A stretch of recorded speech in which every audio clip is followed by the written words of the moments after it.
Smith down the middle.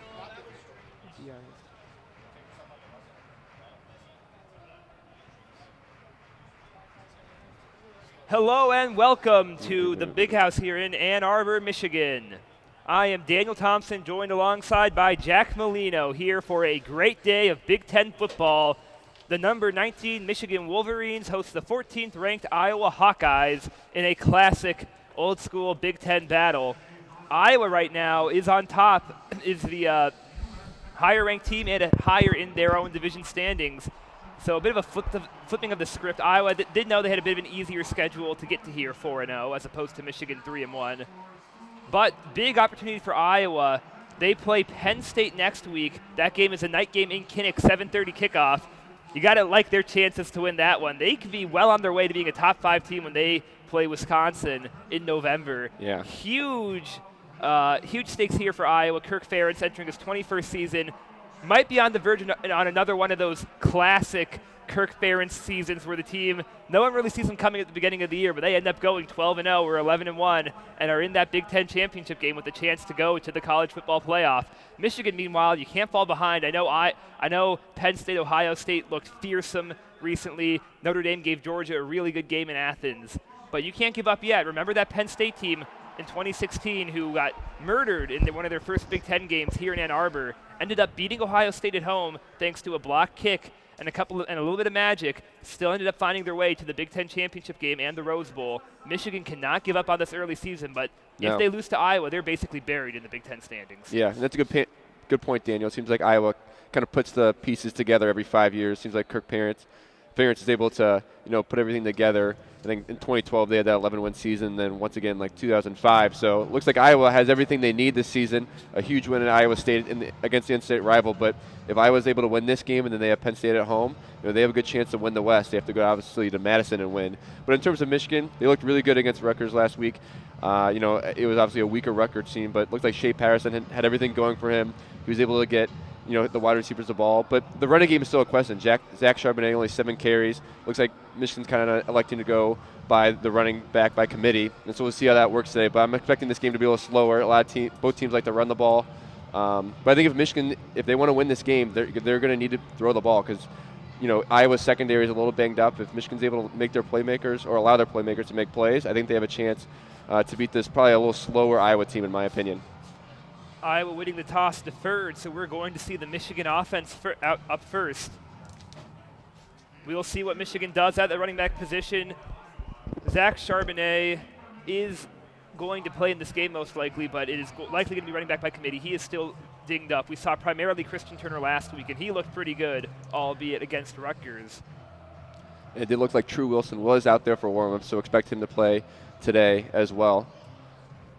Giles Jackson is back with his heels on the goal line, ready to return this one. It is up and underway. This one will not be returned as Giles Jackson wisely catches that one halfway up the eye in the north end zone when a teammate reminds him, just kneel, take the knee on this one. Unlikely he was going to run that one all the way up to the 25-yard line. And you got to keep an eye on number 94, A.J. Epineza, one of the best defensive ends in the country, probably a top 10 draft pick in this upcoming draft. Absolutely. Iowa had a tight end go 8th overall, as many of you know, the Detroit Lions selecting T.J. Hawkinson. A.J. Epineza might one-up his teammate, the 5-star recruit out of Illinois. It's a pass in the shotgun. Patterson gives it out to Charbonnet, who crosses the 30 and falls forward to the 32, so a nice 7-yard pickup on 1st and 10 for the Wolverines. That one sure looked like an option, and Patterson seemed ready to keep it at first. There have been some concerns about maybe his health as Jack Corner gets the tackle. But there have been some concerns about Patterson's ability to keep the ball. He looked ready to take that one, but saw Charbonnet had some green grass ahead of him. In the shotgun again, it's a give to Charbonnet, who fights forward and gets up to the 39-yard line for a Michigan first down. Good blocking up front. Charbonnet off to a good start. First down early here. Tackle made by Cedric Lattimore. One of many starters on this Iowa team from Michigan. The senior from Redford, Michigan, got the tackle. Michigan in the shotgun, still hurrying things up. Charbonnet remains the lone back. Patterson keeps it, but he's already under duress, is able to escape A.J. Epineza and throws downfield to Ronnie Bell, but that ball is nearly intercepted. And that was Michael Ojimita, who is Michael's younger brother, if you remember him from Iowa, on that 2016 team that upset Michigan at Kinnick Stadium, nearly picked that one off. Patterson did a good job avoiding Epinesa, making him dive and miss him, but overthrew Ronnie Bell, and then a good play by the younger Ojidima brother breaks up the play, and that falls for an incompletion. Michigan 2nd and 10 now. Yeah, Shea Patterson really showed last week that he likes Ronnie Bell in space, giving him another target there. Christian Turner is the back, but he's in pass pro as Patterson looks, and overthrows Turner in the flat for an incompletion, and that'll bring up 3rd and 10. Epinesa already making an impact, able to tip Patterson's pass there. Probably been a 3 or 4 yard completion if Christian Turner is able to get that cleanly. It's going to be 3rd down here. And I believe that was Chauncey Golston on the other side, but either way, these are two fearsome opponents on the defensive end. Golston, a redshirt junior, will likely be a pretty high draft pick in the 2021 NFL draft, probably in the first 2 days. DPJ, Nico, and Tariq all lined up on the left side here. You could see Shea rolling out to the left and getting one of them open. Turner remains the back. He was the intended target for Patterson's overthrow. Patterson drops back on 3rd and 10, already feels the pressure up the middle, and throws a dangerous pass for Tariq Black. That one was way too short, more likely to be intercepted if anything. Golson, once again, getting in there and causing some chaos, while Ojimita is able to cover Black, and he was more likely to pick that one off than Black was to catch it. Either way, it was far too short, and Michigan, 3 incompletions on 3 passing attempts on the drive, and they go 5 plays, 14 yards, and have to punt as Will Hart now is standing just behind his own 25-yard line. Golson able to get past the redshirt freshman Jalen Mayfield and get to Patterson, keep him under pressure. Nico Regini is Iowa's punt returner. They're also doing a 2 punt returner set with Regini standing at his own 15, 10 yards behind the other one. It's a bit of a shorter punt, though, from Hart. Regini comes up, chooses not to catch it in the ground, and that is grabbed at the 21-yard line out of the air. Some Michigan fans thought that was touched by Iowa, but it was not. That will be Iowa ball starting at their own 21 with a decent punt from Will Hart. A bit short, but takes a pro Michigan bounce. I believe that was Daxton Hill to recover the punt there, or down the punt. He made a few nice plays last week on special teams, especially that tackle he had on special teams. A really exciting player. We'll see if we see him on defense. It'll be kind of interesting to see that. We saw him in a few sets later in the game. Dax Hill, the 5-star freshman for the Michigan Wolverines. Cam McGrone takes the field at middle linebacker for the Wolverines. Josh Ross still is injured, and we'll see if he gets any time in this one. Jordan Glasgow also on the field as a linebacker. Michigan with 3 down linemen right now. Uche standing up, showing pass rush. Stanley drops back, and it's a give going nowhere. The ball is loose. Michigan falls on it, and that should be Michigan ball from the 18-yard line. And that's going to be Michigan ball, and walking into this game, everyone talked about how Iowa took care of the ball. And Stanley doesn't have an interception on the year. Sargent doesn't have a fumble. And they fumble on the first play, and Michigan's going to be able to take over on the 20-yard line here and have a good chance to score. Mekhi Sargent with his first fumble on the year, coughed it up. I think he ran into his own blocker, the tight end, and that's what made the ball come loose. Ambry Thomas immediately falls on that one and gets the recovery. He might have even had a chance to scoop and score, but that was the wise thing right there. Just pick up that ball, just land on that ball, and secure Michigan offense with a drive starting in the red zone. Yeah, if Iowa's going to come in here and win today, they have to take care of the ball. Not off to a good start for the Hawkeyes at all. So Patterson takes the field. Looks like Haskins is the back alongside him to his right. Tariq Black, Collins, and Jones are the receivers. Patterson drops back, has some time, throws to the end zone to Black, and that one is not able to be brought in by Tariq Black. He was in tight coverage, although that ball hit him in the hands. It was going to be a fight for the ball. Ultimately, he could not come down with it. Yeah, DJ Johnson on coverage there. Going for Nico Collins. Hit him in the hand. I think that's one that Black has to catch. Oh, excuse me, Tariq Black. Pretty good defense there by Johnson, making contact just after Tariq Black made contact with the ball. It was tight coverage, but a good throw by Patterson that could have been a touchdown pass as Charbonnet enters the game. It's a give to Charbonnet, who dances around and fights forward, spinning up to the 12-yard line for a nice gain on 2nd and 10, establishing 3rd and medium for Michigan. As Tariq Black really could have caught that ball, but his left arm was not quite up with his right arm. Maybe he could have complained that DJ Johnson had something to do with it, but I think ultimately it was tight enough and fair enough coverage to not draw the pass interference.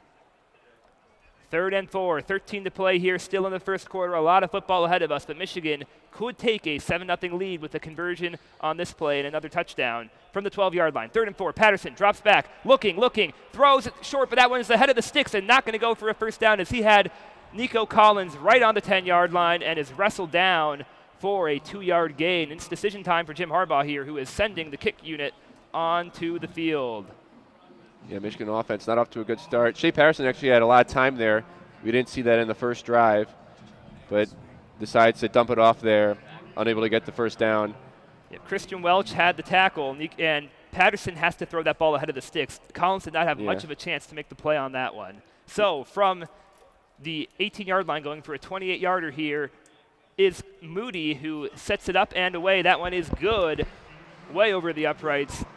Yeah, these Iowa linebackers, especially Welch and Colbert, they're known to be able to, they're pretty quick, and they're going to be able to stay with a lot of these wide receivers. So you're right, Patterson has to throw that ahead of the sticks and has to convert that first down. Michigan up 3-0 nonetheless. Yep, so Michigan's offense with a poor showing so far. They still have 3 points to thank the defense for on what was really an unforced fumble by the defense. Just a collision with the tight end forced the ball loose, but ultimately that ball has to be held tighter by Iowa's McKee Sargent. And Michigan's gifted 3 points right there, Jack, but how much does that hurt to not get the 7? It definitely does. I mean, Michigan, I'm not sure. Have they gone up 7-0 this season? Maybe against Rutgers they have. But the first that's a good question, Jack. Yeah, I think Rutgers is the only opponent they actually led with a touchdown against. They trailed to Middle Tennessee State for a minute there. You walking in this game, you know it's going to be low scoring, so you have to be able to capitalize on those opportunities like that. You know, this may be a 14 game, so an extra 4 points want to help there for sure. Yep, against non-Rutgers opponents, Michigan has yet to take the lead to start a game. So, right you are there, Jack. That's Michigan's first time taking the lead. They'll get to play more defense as that Iowa had that one disastrous one-play, one-fumble drive. Starting at their own 21, ball was recovered by Thomas at the 18. And maybe you got to wonder, what if Thomas tried to scoop and score? Yeah, that's a good point. Yeah, I don't see Iowa turn the ball over more than once or twice today, so not being able to capitalize definitely hurts there. But 1st and 10 there, trying to make a pretty tight throw to Tariq Black. I don't disagree with that, but if it's 2nd and 10 and you hand it up to Charbonnet, maybe try to hand the ball off or throw it again and get something closer than 3rd and 6.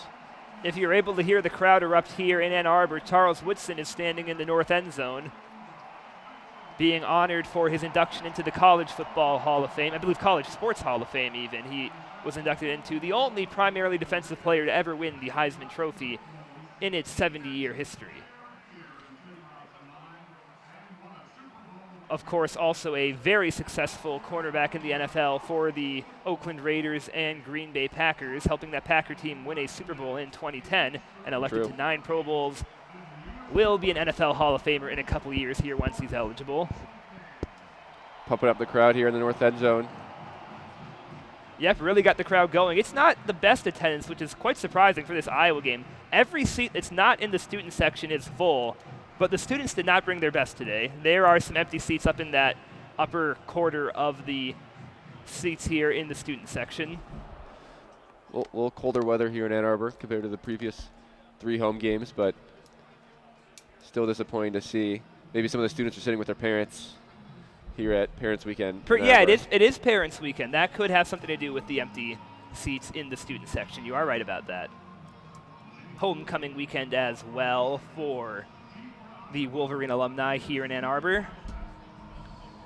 As Moody gets ready to set this one off with a 3-0 lead. That one is angling toward the sideline, but is fair caught, so it's going to be 1st and 10 for Iowa from their own 25. I think Iowa could have let that one hit the ground and maybe bounce out of bounds. Ultimately, though, fair catch it and get the ball at the 25. Jack, what does Iowa have to do to maybe erase this deficit that their offense put themselves into on the last drive? The easy answer is just take care of the ball. Nate Stanley, more of a game manager for Iowa, so keeping care of the ball is a huge point for them. And then I think they have to develop the run game. That kind of what that if they get the run game developed, I think they can kind of open up outside and maybe they get the ball to Amir Smith-Marset. They're kind of burning around the outside for the Hawkeyes. Stanley under center in the I formation, fakes the give and is rolling to his right, throws downfield, and that is caught for an Iowa first down at the 36. Brandon Smith with the reception. He was covered tightly by Lavert Hill. Ultimately, though, a great throw into a tight window by Nate Stanley, who I think is the best quarterback in the Big Ten West. And there's not much you can do about that as a defense. It was good coverage, but they did not get enough pressure to force a bad throw from Stanley. 1st and 10 from the Iowa 36. I formation yet again. And it's a give this time to Sargent, who makes a decent gain out of a small hole for about 3.5 yards. We'll call it that ball just shy of the 40. Yeah, that's what I will do. They'll get a first down, and they'll rush up to the line and run it right up the middle for an extra 5 yards and get a nice 2nd and 5. They like to run the ball on 2nd down as well. And Iowa seems to have no reservations about giving the ball to Mekhi Sargent. He has a big hole to fill after the departure of Akram Wadley. Iowa does a lot more running back by committee, but Sargent's still getting the carries right now after fumbling on the first drive. Single back formation now. Receiver comes in motion to the right. It's a give again. Cuts around, tries to cut outside. Sargent doesn't get much of anywhere, though, for a 1-yard gain, maybe. Quiddy Pay with the tackle, and it's going to be 3rd and 5 for the Hawkeyes, who are facing their first 3rd down of the day. Michigan's defensive line doing a pretty good job in the trenches so far. Yep, a very good commitment there by Quiddy Pay. He was patient, waited to see what Sargent was going to do, and ultimately wrapped him up. Huge 3rd down and 4 here. Trying to get Iowa off the field 2 times in a row pretty quickly on the first 2 drives. Yep, an unusual formation for Iowa now. 3 receivers set. They like to threaten that running game as much as they can, but 3 receivers, 1 single back, and a tight end on the field for Iowa. Stanley drops back, has some time, and fires. Miscommunication between him and the receiver, though. That ball falls harmlessly incomplete, short of the sticks. Nico Reganey was the intended receiver, but he and Stanley had some disagreement on the route. It was Glasgow on the coverage. Glasgow and McGraw. Glasgow, who was able to get his arms around Stanley's legs right before the pass. That might have maybe thrown Stanley off in his passing attempt. Either way, good stand there by the Michigan defense. Didn't let anyone get open. And after a clean pocket at first, Glasgow kind of popped out of nowhere and forced the throw from Stanley. So Michigan gets a good stop, only concedes 17 yards on that first drive.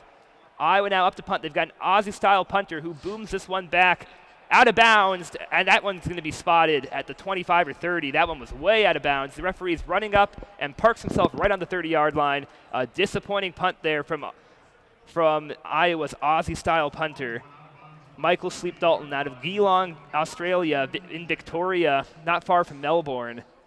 We had an Aussie-style punter for Rutgers last week. I kind of gushed about how much I love those rugby-style punters. Yeah.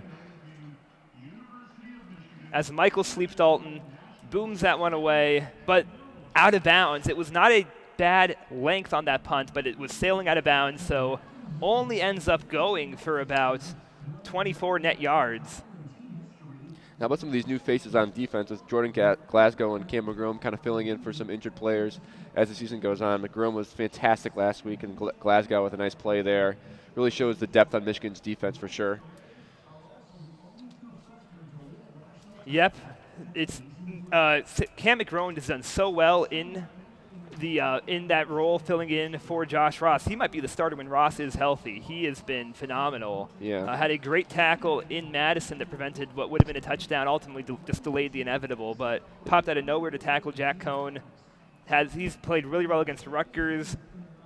We could see there could be some bright days ahead of him in Ann Arbor. The redshirt freshman still has quite a few years of eligibility left. We'll see how long he hangs around. And that's always a scare when you get injured, like Josh Ross did, or Josh Ross, excuse me.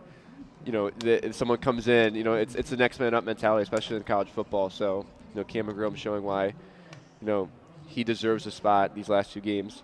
And Jordan Glasgow, Harbaugh said on Monday, that, you know, he's one of the hardest working players on the team, and, you know, he's gotten his chance and he's really taking advantage of that. So Glasgow, McGrone really doing a good job as these main linebackers on this team.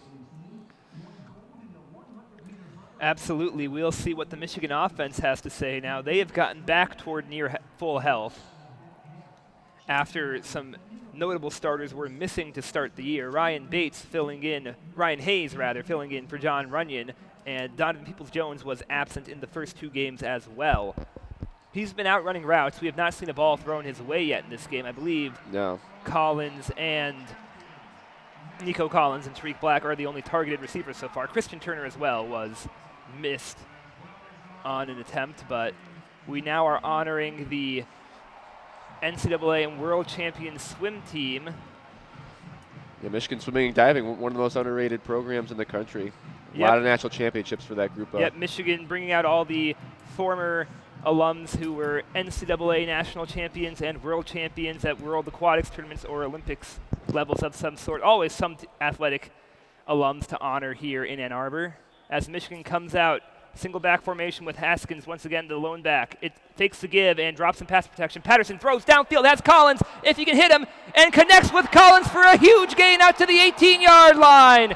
Michigan comes out swinging on that first drive, and they advance the ball from their own 30 up to the Iowa 18, as for the first time all year, Shea Patterson finds Nico Collins deep for a huge gain, and Michigan is once again in the Iowa red zone. They spend one play out of the red zone on consecutive drives. DJ Johnson on coverage there. He did a pretty good job, but Nico Collins just made a better play offensively. Shea Patterson letting Nico make a play. That's what these fans want to see. Michigan now has the ball on the 20-yard line with a chance to score here early on this second drive. Michigan started the last drive at the 18. They're going to spot this one at the 19, as Nico Collins was just bigger than DJ Johnson and came down with the ball. Haskins remains the back, and it's a give to Haskins. Doesn't have much to run. Falls forward, though, for a nice 4-yard gain, and that'll bring up 2nd and 6. Eric All came in to serve as tight end on that play, but he's now coming out and being subbed by Tariq Black. Nico Collins, the junior out of Birmingham, Alabama, really showed some light at the end of last season in that Ohio State game, caught 2 touchdowns despite the loss. And people really saw what this kid can do, and now he's making a few plays this season. And it's a fake give to Haskins. Patterson surveys, looks, fires to Collins in the end zone, but can't hit him. Just did not quite connect with Collins. Michael Ojemudia is able in there on the coverage and makes things too difficult for Patterson. Now it's a 3rd and 6. Michigan in danger of settling for another field goal in the red zone. Worth noting, Mike Sanderstill was and will remain in for all 3 plays of the series. Was in on the first 2 plays, didn't get targeted, and Donovan Peoples-Jones has come in for Tariq Black, or for Nico Collins rather. So Sanderstill, Black, and Collins are the receivers. Jones rather than Collins. And Charbonnet is the lone back getting back onto the field. Patterson fires to Sanderstill, who gets the first down. Caught at right about the line to gain. Sanderstill is able to turn forward and add on 2 more yards for a Michigan first down. So 1st and goal from the 7 now for the Wolverines, who have picked up their first down here in the red zone after a disappointing drive set up by an Iowa fumble and an Ambry Thomas recovery. And that's the confidence in Shea Patterson that you want to see. From the opposite hash, makes a really tight throw to Sanderstill for the first down. Shea Patterson, in full control, kind of like we saw last week. Might go down as an 8-yard gain, but he threw that ball about 20 yards in the air. It's a give to Charbonnet, who falls forward to the 2.5-yard line, we'll call it, for a nice gain on 1st and goal. That's what you want to do to set up the goal line formation. Christian Welch gets the tackle, the starting middle linebacker, senior out of Iola, Wisconsin. One of a couple of, they say middle linebacker is often the quarterback of the offense. His team's quarterback also from Wisconsin. Iowa poaching some players from the not neighboring state of Wisconsin, but nearby. So we have a heavy formation here, 2 tight ends. It's a give to Charbonnet, who walks into the end zone. There was some miscommunication. The defense thought Patterson had it. Charbonnet takes an easy step forward and just pumps through one guy who didn't really need to get into the end zone. Touchdown, Michigan, and it's 9-0 Wolverines early on in this one. Still a lot of time to play, 8:33 to go in the first quarter. Yeah, offense looks good. It all starts with that 40-yard pass to Nico Collins, letting him make a play, and then Shea Patterson with the deception right there. All eyes went to him, and Charbonnet walks into the end zone for Michigan's first touchdown of the game. Yep, I think he was already in before he tried to truck through that defensive back. So now coming out to dot the I is Quinn Nordine. That one is up, and it is good. So interesting strategy here. I still don't know what Harbaugh's doing on extra points and field goals, but 10-0 Michigan nonetheless. Because Nordine has been the extra point guy, interestingly, despite being less consistent and having the bigger leg. I think he just wants to test Nordine's consistency. But Moody came out to kick the not too long 28-yard field goal. So you wonder if it's something going on in practice, if he's doing something on Fridays right before the game, under pressure. But whatever they're doing, it's working. Michigan has had a pretty good track record this year in terms of field goals and extra points. But going back to Charbonnet, he's kind of settling a lot of the questions that have been raised, about his usage. Last week only 7 carries, and he had 33 carries in the first game. Charbonnet almost out there on every single play there, and a few nice rushes today up the middle. And finally a score. Absolutely. It was a phenomenal drive for the Wolverines, as you're mentioning. Might be something in practice we don't really know. Jim Harbaugh is many things, but predictable is not one of them. No, it is not. And he doesn't give the media much. You know, he has availability on after the game, and then I believe on Monday and Wednesday, so the press gets asked him questions, but he doesn't give out much, and that's just the way he works. So this Iowa team not really built to come from behind. No, not at all. One big thing about them. That's a really good point. They protect the ball and they move the ball slowly. Now, you could say with 53.5 minutes to go in this game, it's not really comeback time yet. They can keep playing regular football and try to claw back into this one, but they don't like playing from behind. They did face a deficit against Iowa State where they ultimately won thanks to 2 big game-changing turnovers, the last of which was an Iowa State punt blocker accidentally running into the ball on a punt. Yeah. Sealed the game for Iowa when Iowa State was about to assume pretty good field position. So, yeah, Nate Stanley's kind of that Kirk Ferentz engineered quarterback where you don't turn the ball over, you manage the offense, and don't do anything stupid. So, if Michigan's able to get to Nate Stanley early today and kind of keep him under pressure, I think it's going to get Iowa out of its element. Like you said, not playing from behind is not their forte, I'd say. Certainly is not. They haven't had to do too much of it. They have 2 common opponents with Michigan already, both teams only having played 4 games. The Rutgers took a trip to both Iowa City and Ann Arbor, and didn't go well either time for them, although they played closer against Iowa. I believe that was 30-3, the final score in that one. And then Middle Tennessee State took a whooping in Iowa City. Yeah. Well, they left Ann Arbor with some dignity, only losing by 21, I believe. 40-21, so 19-point loss for Middle Tennessee State overall, and had some saving grace in that one as Jake Moody gets ready to kick this one off. So he takes a break on the extra point, but still gets to work out that leg on the kickoff.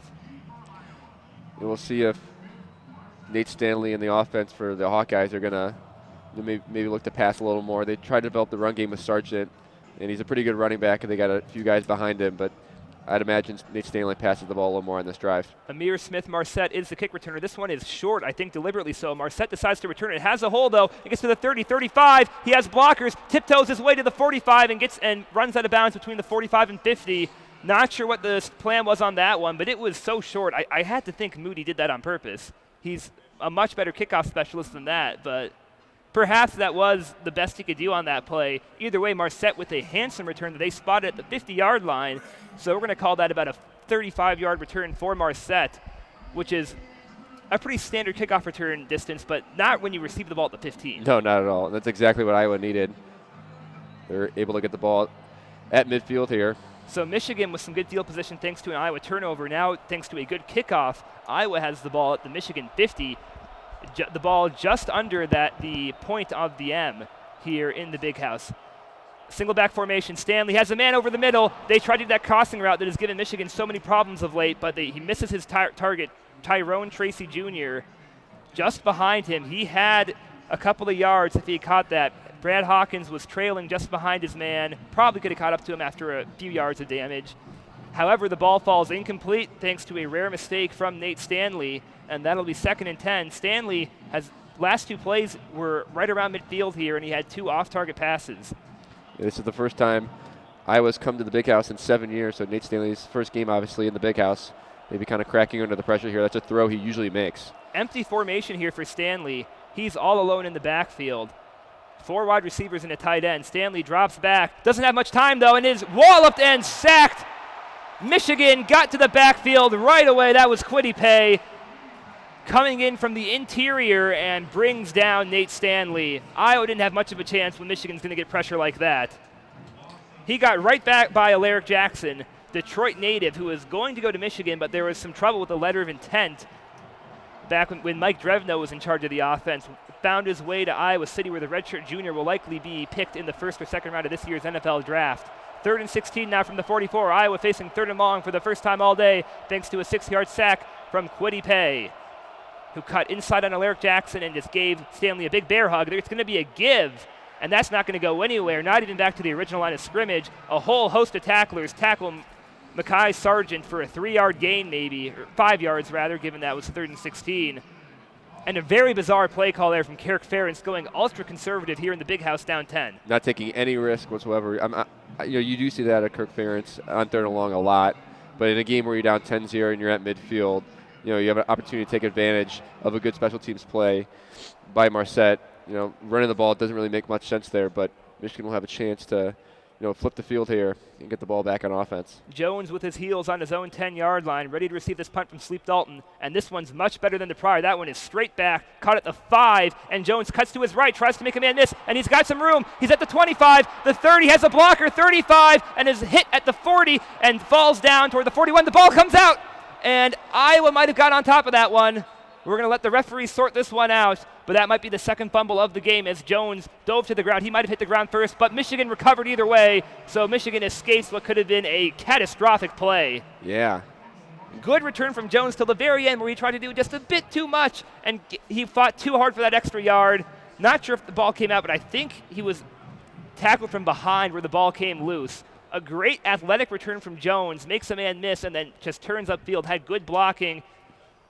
We're going to have to see a replay to see if this one was fumbled. Either way, it doesn't make much of a difference as the ball is spotted right on that 40-yard line. Yeah, Jones makes that final spin move after turning on the jets to get to the outside. And it looks like he fumbles right after that spin move, trying to get the extra 2 yards. Michigan does recover, though. So a mixed bag there for Peoples-Jones, who has had some issues with being too aggressive on the punt return, as some Wolverines are honored here in the big house. Brandon Graham got a strip sack on Aaron Rodgers, as Chase Winovich sacked Josh Allen in their tight win over the Buffalo Bills in Buffalo. Taco Charlton, playing for the Miami Dolphins, was able to get a tackle for a loss as well as a sack on Phillip Rivers. So some impressive performances from former Wolverine linemen. Jared Wilson, the former safety for the Wolverines, had a pretty good game against the Broncos. Got quite a few tackles as they're showing here on the Jumbotron. And Jabril Peppers, I knew this was going to be on the big board, getting the first career touchdown pass from Dwayne Haskins. Oh, wait, Jabril Peppers a safety as the Ohio State quarterback throws to the Michigan safety for a touchdown in that one, Redskins-Giants. And Devin Bush, of course, shining on Monday Night Football for the Pittsburgh Steelers. So that's all defensive players, I believe, here on Wolverines in the NFL. Don't know if they're going to show Tom Brady as he got blanketed by the Buffalo Bills on Sunday. Yeah, Dwayne Haskins basically entering a dumpster fire in Washington late in that game. Not really fair for him, but that's what happens when you get drafted to an organization like the Redskins, who's having a lot of trouble this year, even against the New York Giants. Yep, that is unfortunate, but that will always go down in the record books between Michigan and Ohio State fans. At least Michigan fans will remember that no matter what, Dwayne Haskins' first touchdown pass was to Jabril Peppers. Might not go officially that way on the stat sheet, but you can bet Michigan fans will bring that up for as long as they're still playing the game. Speaking of Pro Bowl, how about Iowa last year? Obviously with Hawkinson getting drafted in the first round, but Noah Fant, another tight end of theirs, getting drafted. Not only one tight end in the first round, but 2 tight ends. You don't really see that very often. Unheard of, yeah. That is something in Iowa. They're starting to churn out NFL talent. They always had great linemen who would get picked early. The Redskins also took a Iowa lineman in, I believe, 6th overall not too long ago, Brandon Scherf. But right now, they probably have 2 more first-rounders for this 2020 draft. They're going to have 2 first-rounders back-to-back years, as A.J. Epinesa will for sure go in the first, and at least one of Tristan Wirfs or Alaric Jackson will be a first-rounder as well. They could have 3 even if things go well for them. Hard to get 2 guys from the same position picked in the same draft, but they did it last year. Single back formation. Christian Turner is the back. 4 receivers out wide for Michigan. Eubanks is one of the receivers. And it's a give to Turner, who had some open space, but he fumbles, and Michigan looks like they fell on that. Very quick awareness there from Michigan, but that's back-to-back fumbles on consecutive plays for the Wolverines, as Christian Turner was stood up and hit hard at about the 45-yard line. That ball came right out, as it looked like Turner was able to hit that ball right with his shoulder, pop it loose, but I think Michael Wainu fell on that immediately, so great heads-up play by one of the Michigan linemen. Yeah, no rain like last week against Rutgers. Bredesen got on top of that. So no excuse to be fumbling in this game. Drop back for Patterson now on 2nd and 5. Lucky to still have the ball. He fires deep toward Black and is picked off. That ball is way too short, and that was easily grabbed out of the air by Geno Stone. And Iowa will take over at their own 44-yard line. And Michigan has 3 plays in a row where they easily could have turned it over, and Patterson puts the nail in the coffin there, throws into double coverage, and he must have completely misread that and not known that Stone was there, the junior out of Newcastle, Pennsylvania. gets the easiest interception of his life at the 39-yard line. Yeah, Iowa dropping back in zone coverage there, and Stone just reading Shea Patterson's eyes there. He saw that all the way, completely underthrown. Tariq Black never had a chance, and Michigan turns the ball over once again. 2 turnovers, 1 for each side in this ball game so far. Black had some space. If that ball was played perfectly, probably would have been a first down, but a bad decision either way from Patterson and a bad throw too, making it easy for Stone. I formation now from Iowa. Gifted an opportunity back in this game after a good punt return from Jones. It's a give to Sargent, who had some space, but is quickly met by Kalik Hudson, among other friends, in the backfield. Just sloppy football here from Michigan. You know, you don't see 3 plays in a row. You turn the ball over two times. You happen to recover those turnovers, but the third one was the one where Iowa was able to get the ball back. Tyler Goodson was the running back on that 4-yard gain. Like you said, Daniel Goodson will get in the backfield a few times for Iowa this afternoon. Plays a lot of slot receiver as well, as it looks like Torrin Young now enters the game. They do running back by committee after we saw a lot of Mekhi Sargent to start this one. 2nd and 6, single back formation. Stanley in the shotgun, 2 tight end set. Stanley drops back, has some time, and looks downfield into double coverage. And that one, 3 guys come down with the ball, but it's ultimately Michigan's as Josh Metellus gets the pick. And it is turnover city here between 2 teams that at least pride themselves on protecting the ball. Michigan hasn't done so great with it here this year, but that's the identity of these 2 classic Big Ten teams. And what is Stanley doing throwing that ball into tight double coverage? Yeah, Josh Metellus was the free safety there, able to go wherever he wants, and he just like... Ultimately, Metellus lands on his backside at the 31-yard line for the first down, for taking the ball over. So it'll be Michigan 1st and 10 from the 31. And I think we're going to do no commercial breaks between either of these drives. So we're getting a lot of football here. Perhaps the Fox Sports. Yeah, I usually am annoyed by the length of their breaks, but thanks to them, we're getting a lot of football here, a lot of chaotic, fun football. Yeah. This has been quite the game. As what was Stanley doing throwing that? So single back formation. Looks like Charbonnet is the lone back right behind Patterson. It's a give to Charbonnet, who is going backward, and that's going to be a huge loss as Iowa bursted through the Michigan offensive line. That was Chauncey Golston out of Detroit, Michigan, making the easy open field tackle as Michigan got blown up on their block. It was Nick Eubanks who blew the coverage, and that's going to be 2nd and 14 for the Wolverines. Yeah, Charbonnet not really quick enough to get to the outside. A bit of a slower running back, better up the middle, unable to escape Golston there for a loss of 3. Charbonnet still the lone back, trips to Patterson's left. Patterson deals the pressure and moves forward, rolling, looking for the sidelines, gets down though wisely for a good gain to gain that yardage and more up to the 35-yard line. It'll be 3rd and 6 for Michigan. A.J. Epinesa in on the tackle. He's done a good job getting tackles down the field in this one, and he never gave up on that. It was also teammate Davion Nixon getting in on that one too. Michigan so far, they've prevented A.J. Epinesa from creating a lot of havoc in the backfield at the very least. The highest recruit in all of Ferentz's 21 years at Iowa. Had offers from Alabama and Georgia and elected to go to Iowa because of his dad. Yep, was a walk-on. Correct. Patterson in the backfield, single back formation. Has some time, now is rolling to his left into trouble and throws that ball way out of bounds. He would have been cleaner where he stayed. Backpedaled into A.J. Epinesa and a teammate, and that was going nowhere. Yeah, Patterson just not giving enough time to allow his wide receivers to finish their routes. They kind of made deeper routes there on 3rd and 6. Looks like Nico Collins and TPJ both ran at least 10 yards down the field before cutting back. And just not a chance there if Patterson has to have at least 2 or 3 seconds to make a play there to develop. Yep, not enough time to get that one going. Kirk Ferentz was yelling from the sideline, wanted intentional grounding, but I think Patterson got out of the tackles by then. So Will Hart the punt, return man standing between the 20 and the 15. That's a low punt. That's going to take a hop out of bounds at the 32. Bad punting so far in this one. Will Hart and Michael Sleep Dalton, 2 pretty good punters usually, but that one was low and then took an unfavorable bounce, darting right toward the sideline. So Iowa's going to have good field position again. Yeah, we'll see if it's the 3rd turnover or 3rd possession in a row. Michigan got out of that one without turning it over at least. Yeah. But I mean, what was Stanley doing on that last time we saw him out there? Yeah, Metellus dropped back right before the ball was snapped. It looks like he knew the ball was going there. And Stanley just tries to loft it up to his wide receiver, and Metellus showing off his athleticism. That was his first interception on the year. It was. So Stanley, let's see how he recovers from his first INT on the year. In the shotgun formation, single back. Tight end comes in motion as an H-back now. It's a give with a little bit of space, but brought down by Kalik Hudson at the 40. That was Torrin Young getting in on the action. Another Wisconsinite, from Madison even, on this Iowa team. Yeah, Iowa likes to recruit a lot in the Midwest. Their main running back from Key West, Florida, though. Nakai Sargent having a pretty good game so far and a pretty good season. 2 touchdowns on the season. 2nd and 5 upcoming from the 40-yard line. Iowa with, again, pretty good field position following a rare, bad Will Hart punt. Shotgun formation again for Stanley. It's another give to Young, who has nowhere to go, and that's going to be a tackle for a loss for Kalik Hudson, Aiden Hutchinson, and Carlo Kemp, who all met Young in the backfield. He had nowhere to go. And that'll be a loss of 1. So 3rd and 6 coming up from the 39-yard line. Yeah, Michigan's defensive line has really taken a step up in these last few games. Kind of struggled against Army's run game, and they've been able to get to the backfield and stop these runners from getting anything more than a yard.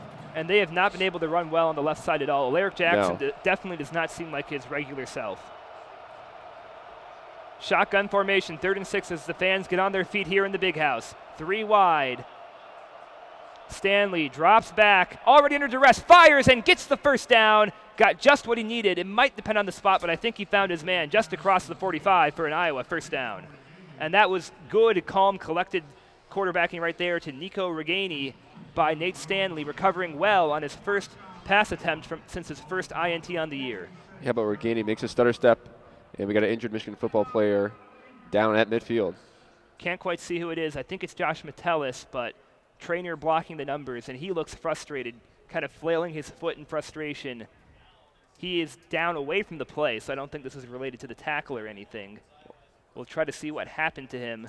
He was in pass coverage. I believe he was the one to make the tackle. Okay, so he was able to get his way toward the sideline before having to sit down in the pain. And that's not good. Metellus now leaves the field under his own power, not being helped by trainers to get off the field. He has, of course, Michigan's interception on the day. Got a gift from Nate Stanley, who decided he'd rather let his wide receiver try to contest a jump ball against 2 Michigan defensive backs, Thomas and Metellus in the area. And Iowa should not be in the game of out-athleting. No, not at all. Michigan. So, Michael Sleep Dalton. No, Iowa. Oh, 1st and 10. I got confused out of the break. My apologies. Yeah, 1st and 10 Reganey was able to gain the first down for the Hawkeyes there. Yep, narrowly got the first down. It's a give on the jet sweep. Has some space, but decides to cut backward and is met for a 1-yard loss. Amir Smith-Marset could have cut up the field for a nice 3 or 4 yard gain. Instead, tries to cut outside and gets wrapped up by Michael Dana and Kalik Hudson. Yeah, Marset. Iowa used the jet sweep a few times in that Iowa State game. Ended up for a few big plays. So Marset in the backfield there, but unable to get anywhere as 3 Michigan defenders surrounded him before he was able to get to the outside. 2nd and 11 from the 45. As Iowa still does have the ball after the injury timeout. Reset my brain at the very least. Let's see if the Iowa offense can maybe find themselves after that time to think. 4 on the game clock. Got to get this play underway. They do get it off, and it's a give to Young, who has some space up to the 50, crosses into the 49, and Iowa will have 3rd and 5 from the Michigan side of the field for the first time all game. Kalik Hudson in on the tackle, and Daxton Hill as well gets there to make the play. Yeah, Daxton Hill filling in for the injured Metellus. Makes a nice play there. Jordan Glasgow comes in on 3rd down in for Mike Dana. Iowa able to gain 8 yards on the play. It's going to be 3rd and 6. Right at midfield. And Tristan Wirfs has left the field as well, so that is bad news for Iowa. His helmet came off, so it's only going to be for 1 play. But nonetheless, they do not want to miss him. Tyler Goodson is the lone back right now after getting the carry. Iowa with a chance to, I believe, the first time to cross midfield this game. The ball was spotted right at midfield. Has some time and has an open man. It's Goodson, who escapes a missed tackle for a second. Vincent Gray and Daxton Hill finally brought him down by the shoestrings, but not before getting a nice gain up to the 35 for a 15-yard gain. And now Iowa will officially have their first snap from the Michigan side of the field. They've gotten to the 50 twice. This time they convert it to a first down, so 2 3rd and mediums picked up by the Hawkeyes on this drive. Yeah, Goodson starting in the slot there, able to kind of sneak into the backfield or the midfield, and right in between Kalik Hudson. 10-0 Michigan, 26 seconds to go in the first quarter. Tight end drops back, comes back in motion. H-back now as Goodson takes the ball. No, it's a keeper for Patterson, who throws it downfield, and that's incomplete. Stanley had me fooled. He fakes the give and tries to find his man, Amir Smith-Marset, who is covered well by Vincent Gray, who has seen a lot of playing time on this drive. And that ball falls incomplete. Vincent Gray never got behind the intended receiver, Amir Smith-Marset, and Stanley's pass falls incomplete. So not a great passing day from Stanley, who's had great numbers so far this year. It looks like Marset did have Gray beat there. If Stanley's able to throw that ball 5 yards further, I think, and allow Marset to make a play with his legs, that could be a touchdown there, but obviously underthrown there. Gray had some confusion right there as Glasgow now comes in on coverage opposite Marset, who now comes in motion. Goodson, rather, is the receiver. Stanley drops back, fires downfield, has a man in the crossing guard. It is Goodson who is able to dive forward across the 25 for an Iowa first down, and that should end the half. 9 seconds to go. We'll see if Iowa runs another play as the clock stops to move the chains. Once again, Goodson kind of sneaks past the linebackers and is able to get a first down there. Ambry Thomas made the tackle. And that'll take us into the quarter as Iowa has their first real good drive going. And once again, Michigan's linebackers get fooled on a crossing route, as you mentioned, Jack. Yeah. First down, Iowa. They've been moving the ball on this drive. Looks like they've been watching some Ohio State tape, to say the least. Even Rutgers had some success on that play against Michigan. They had Raheem Blackshear. They'd always have him in pass blocking. Eventually, he would just escape into the open field, as it looks like one of Iowa's routes deeper down the field confused the Michigan linebackers and brought some room open for Goodson. Yeah, it looks like some of the linebackers, especially Glasgow, dropped back a little too far, allowing for that crossing route to go right in front of them. And a first down for Iowa, now on the 24-yard line with a pretty good chance to score. Nate Stanley with a few poor throws, but a few really good throws. And Iowa seems to be moving the ball a little better here at the end of the first quarter. Last time we saw Michigan's offense, they went 3 and out and then punted. But right before that, they had a phenomenal drive, held up largely by a huge gain. I believe that one went down as a 51-yard completion to Nico Collins. But that really has been all of Michigan's offense. 51-yard gain, then 2 first downs, scored a touchdown. They went 3 and out after getting the ball at the Iowa 18 because of a fumble. The offense has not been super strong here. Iowa hasn't looked good either, but now they're finally clicking offensively.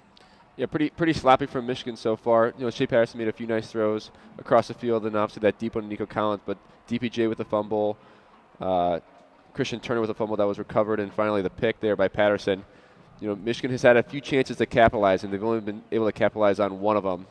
You know, they had that turnover on special teams that allowed them to get the ball on the 15-yard line, and they had to settle for a field goal. Michigan could pretty easily be up here, 14 or 17-0, and Iowa has a chance to kind of dive back into that lead of Michigan, maybe make this game a 10-7 game. Looking at college football scores, a few Big Ten teams to note. Penn State up 21-0 on the Boilermakers playing in Happy Valley. And Penn State really looks like a problem right now. They do. And Iowa does draw them next week at home at Kinnick. That should be a night game, I assume. 7:30 kickoff is the official time. And then Wisconsin is playing Kent State in some non-conference play, up 14-0. Wisconsin started a little slow last week against Northwestern, but was able to gut out the win. Wisconsin and Iowa looking like those two teams in the West that are going to compete for the Big Ten West and play in the championship in Indianapolis, hopefully against Michigan.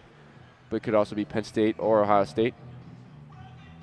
And not too many great games this week in terms of ranked versus ranked teams. You got Michigan State playing at Ohio State at the Horseshoe, 25 versus number 4.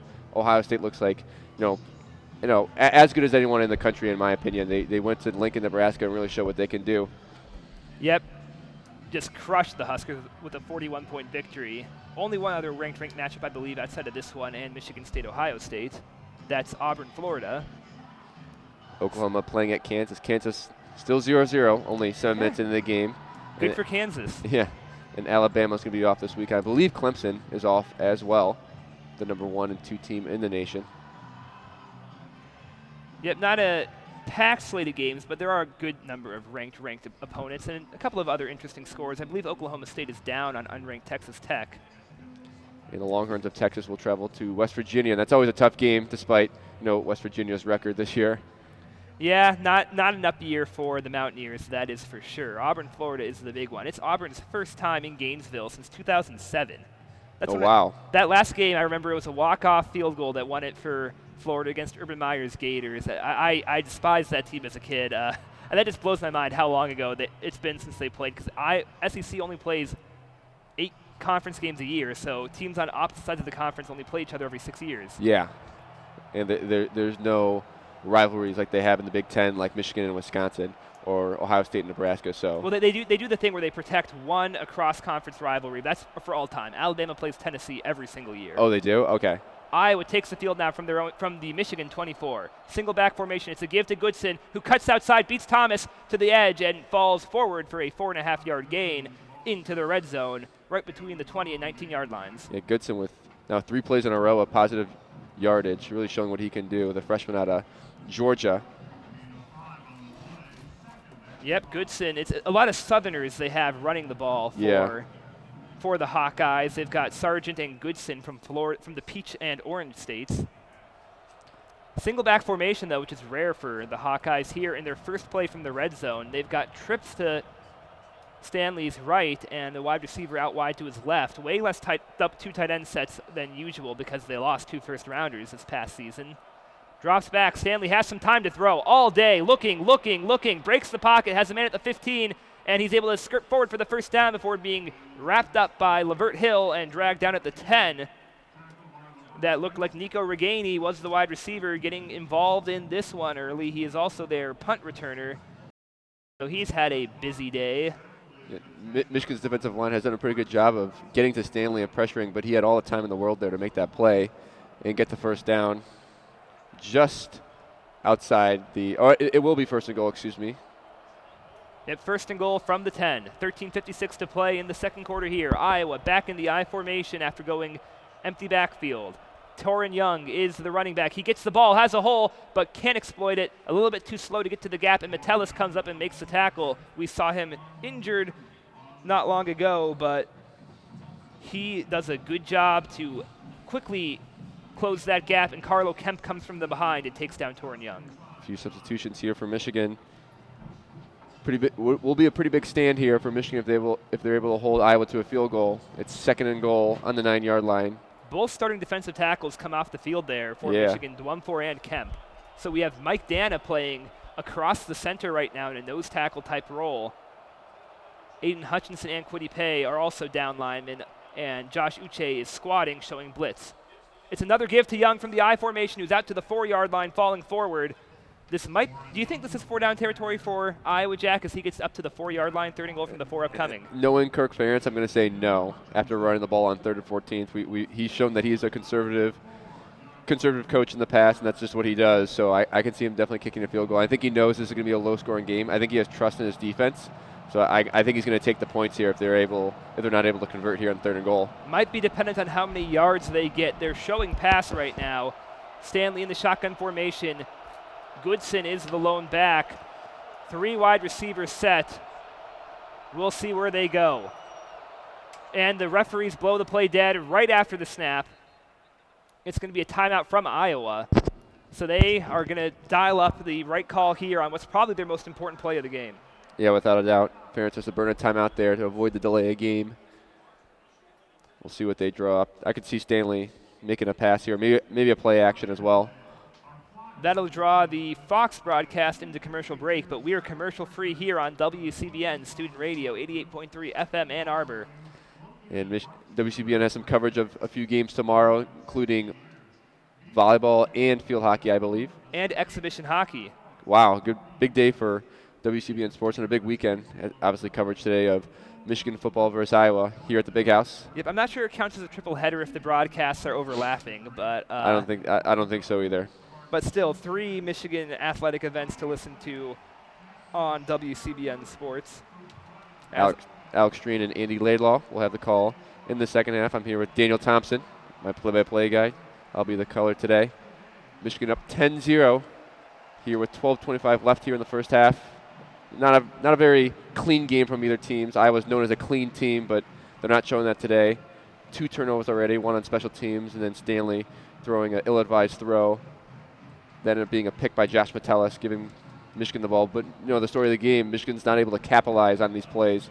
The one scoring drive came after a long throw to Nico Collins, but Michigan wasn't able to score on either turnovers. And we've seen 3 fumbles already, all 3 recovered by Michigan, 2 from Michigan, 1 from Iowa. And that's something Michigan has to be very grateful for. Football, between close games, is almost always determined by your ability to protect the ball. Yeah. Fumble recoveries are basically a 50-50 proposition at all times. Yeah, and when Iowa, fumbles on their first play from scrimmage, that was definitely a shocker. And Michigan wasn't able to capitalize on that one, but Iowa's known to take care of the ball. That's how they've done the first 4 games of the season. That's what Kirk Ferentz has done in his first 21 seasons for Iowa. But Stanley throwing that ill-advised pick, it just shocks me because he doesn't usually throw the ball downfield to begin with. But he's got that quick Amir Smith-Marset on the outside. That's who he was going for. Ultimately, though, that was a very questionable decision. Michigan is just going to have better athletes than Iowa at most positions. Of course, A.J. Epinesa is a massive exception to that. Yeah, for sure. But Michigan has mitigated his impact so far today. Yeah, a few tackles in the backfield and a few tackles from behind, but no sacks yet from Epinesa, who has gotten the Rashawn Gary treatment, to say the least, getting blocked by 2 or 3 guys. So, his stats may not show it, but he makes a huge impact on the field with the amount of offensive linemen he draws every single play. Kwity Paye has had the best day numbers-wise amongst all defensive linemen in this game. He's on the field right now, both hands in the dirt. Carlo Kemp on the field as well. Stanley drops back, fires to the end zone. Thomas in coverage, and that one sails out of bounds. 4th and 4, Michigan with the stop. That one never was in question, really. That was not a good decision to throw the ball that area, and it wasn't even on target. Yeah, Iowa sideline looking for a pass interference there in Avery Thomas, but that's just the wide receiver and the cornerback going back and forth with their hands, which is totally legal. Avery Thomas with nice coverage there, and it's going to force a Iowa field goal from 13 yards out. Yep, not a deep field goal at all. Ball is going to be held right between the 11 and the 12, it looks like, so we'll call it a 22-yarder. Kick is down. It is up, and it is through, kind of hugging the left upright as Keith Duncan dots the I on this drive from Weddington, North Carolina. Interesting to see a guy from North Carolina find his way to Iowa, but kicking recruiting can be interesting. You got to find a team that has an old kicker, so you're going to get playing time. Yeah. Kicking recruiting can definitely be interesting, with especially that story of Jim Harbaugh and Quinn Nordine, to say the least. Yep, that one will go down in infamy, I think, forever. The sleepover at Quinn Nordine's house by Jim Harbaugh. And, Quinn Nordine has been pretty good for the Wolverines, has had his struggles in the past, but he's having a pretty good season thus far. But, a lot with kickers, it seems like their seasons are judged by some of the bigger plays they have. So, we won't judge Quinn Nordine until he has that big field goal at the end of the game that he hopefully makes.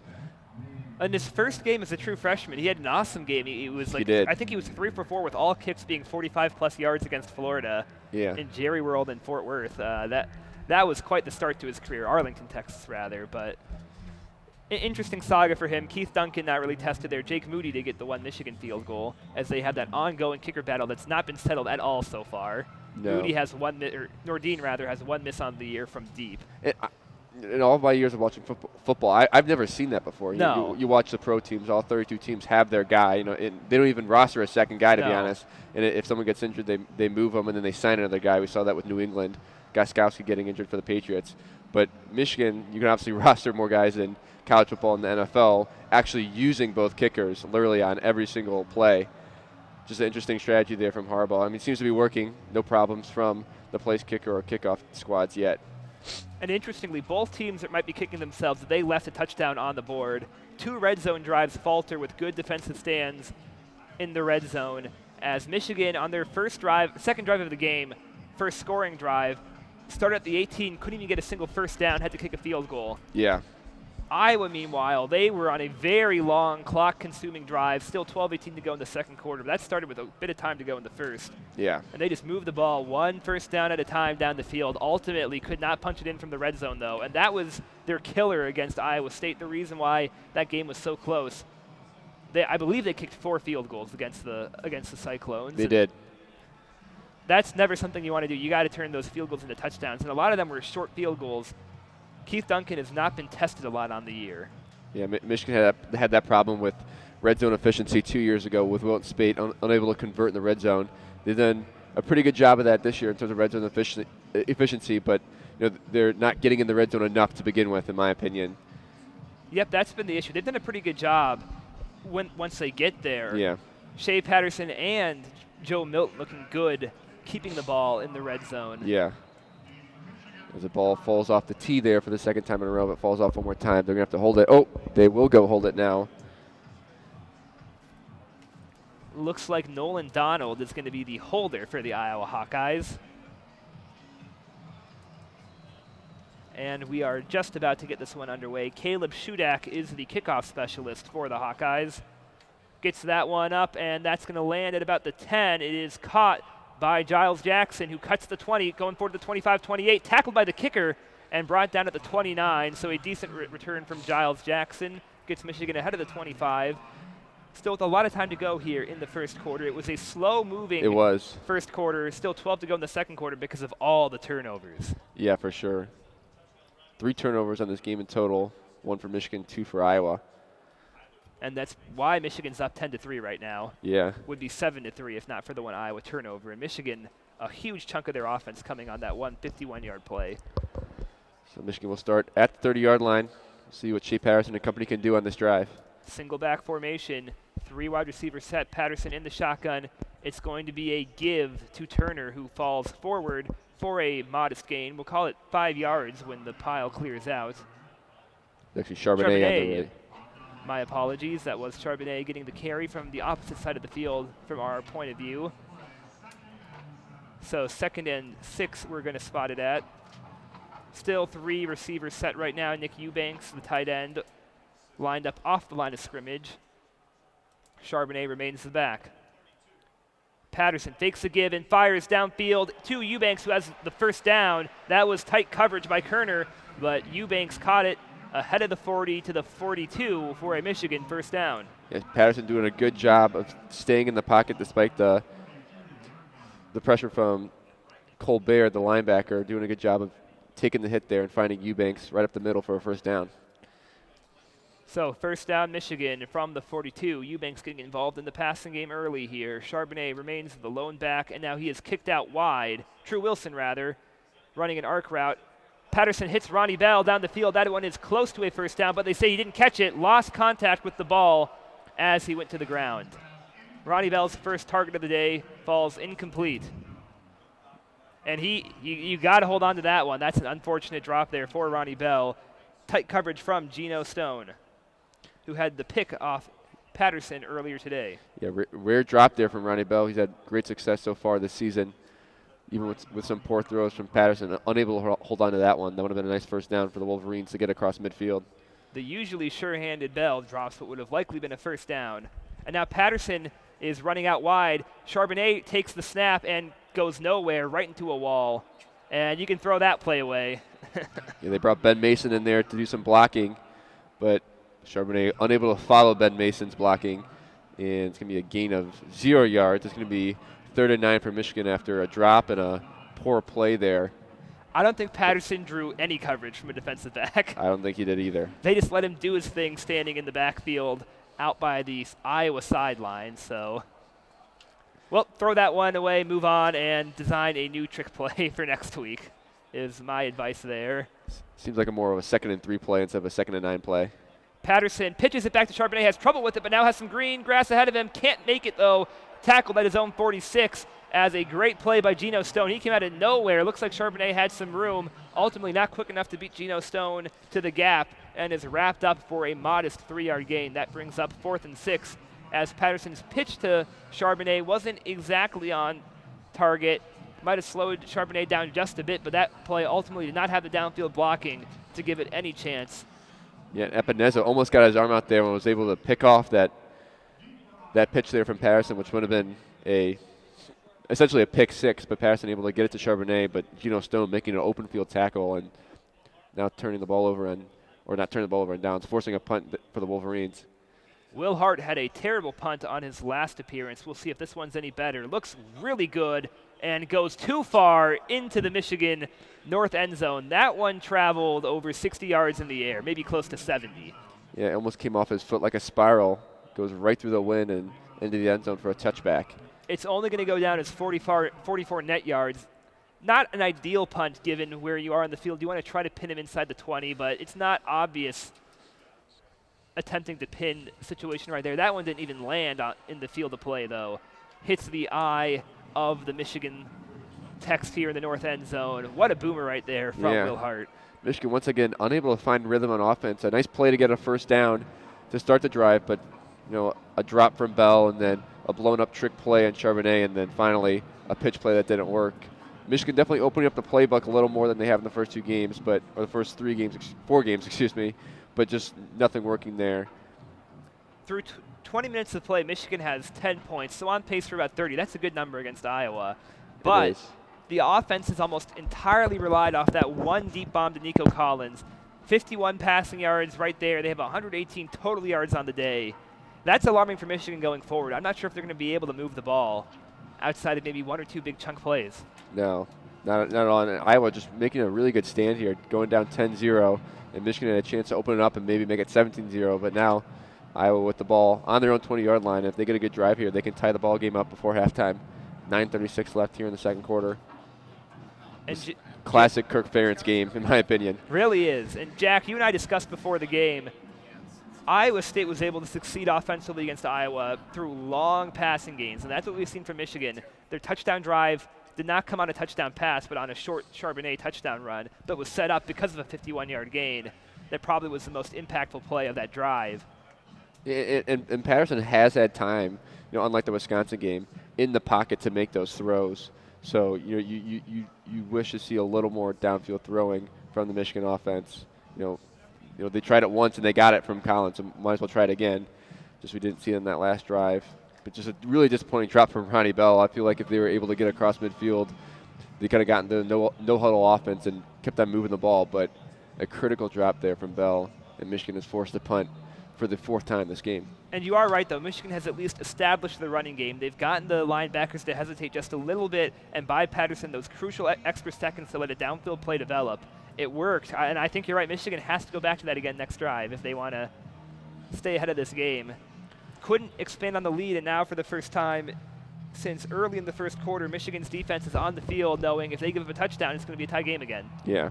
And Charbonnet has been a pretty good running back for Michigan so far, but we haven't seen him get into the second level of the defense. He kind of uses the holes that the offensive line creates and gets the linebackers, but you'd like to see Charbonnet maybe break one out for more than 6 yards. Iowa with a 2 tight end set and receivers playing close to the line. It's a heavy set formation here for the Hawkeyes.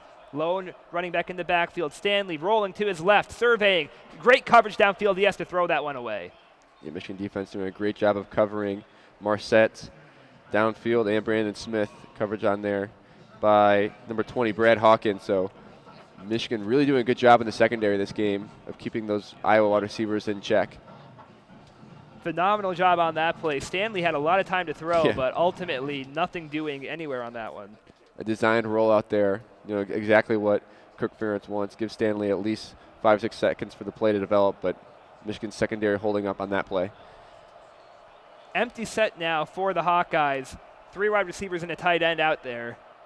Nate Stanley drops back all alone in the backfield, has time again, but nowhere to go, and eventually he's wrapped up. Kwity Paye again wreaking havoc, one-upping both Alaric Jackson and A.J. Epinesa in this one. The former 3-star recruit outshining some very highly touted high schoolers. 6'4", 277 pounds, showing what he can do. Pretty quick on the defensive end. Kwity Paye has gotten to the quarterback twice today now. A crucial tackle. Now it's 3rd and long, and we saw Iowa run the ball on 3rd and long. We'll see if they like to do the same here in their own zone on the 13-yard line. 3rd and 17 from their own 13. Iowa does not like to be on 3rd and long. No one does, but they're they're not a team especially well built for it, except for those 2 great tackles. Actually, Kwity Paye played on the inside of that one, and Jordan Glasgow was getting bullied by Alaric Jackson. Not sure what Don Brown was thinking of on that one. Michigan fans on their feet there, and false Iowa start. Is going to commit a false start here, moving further back into their own zone.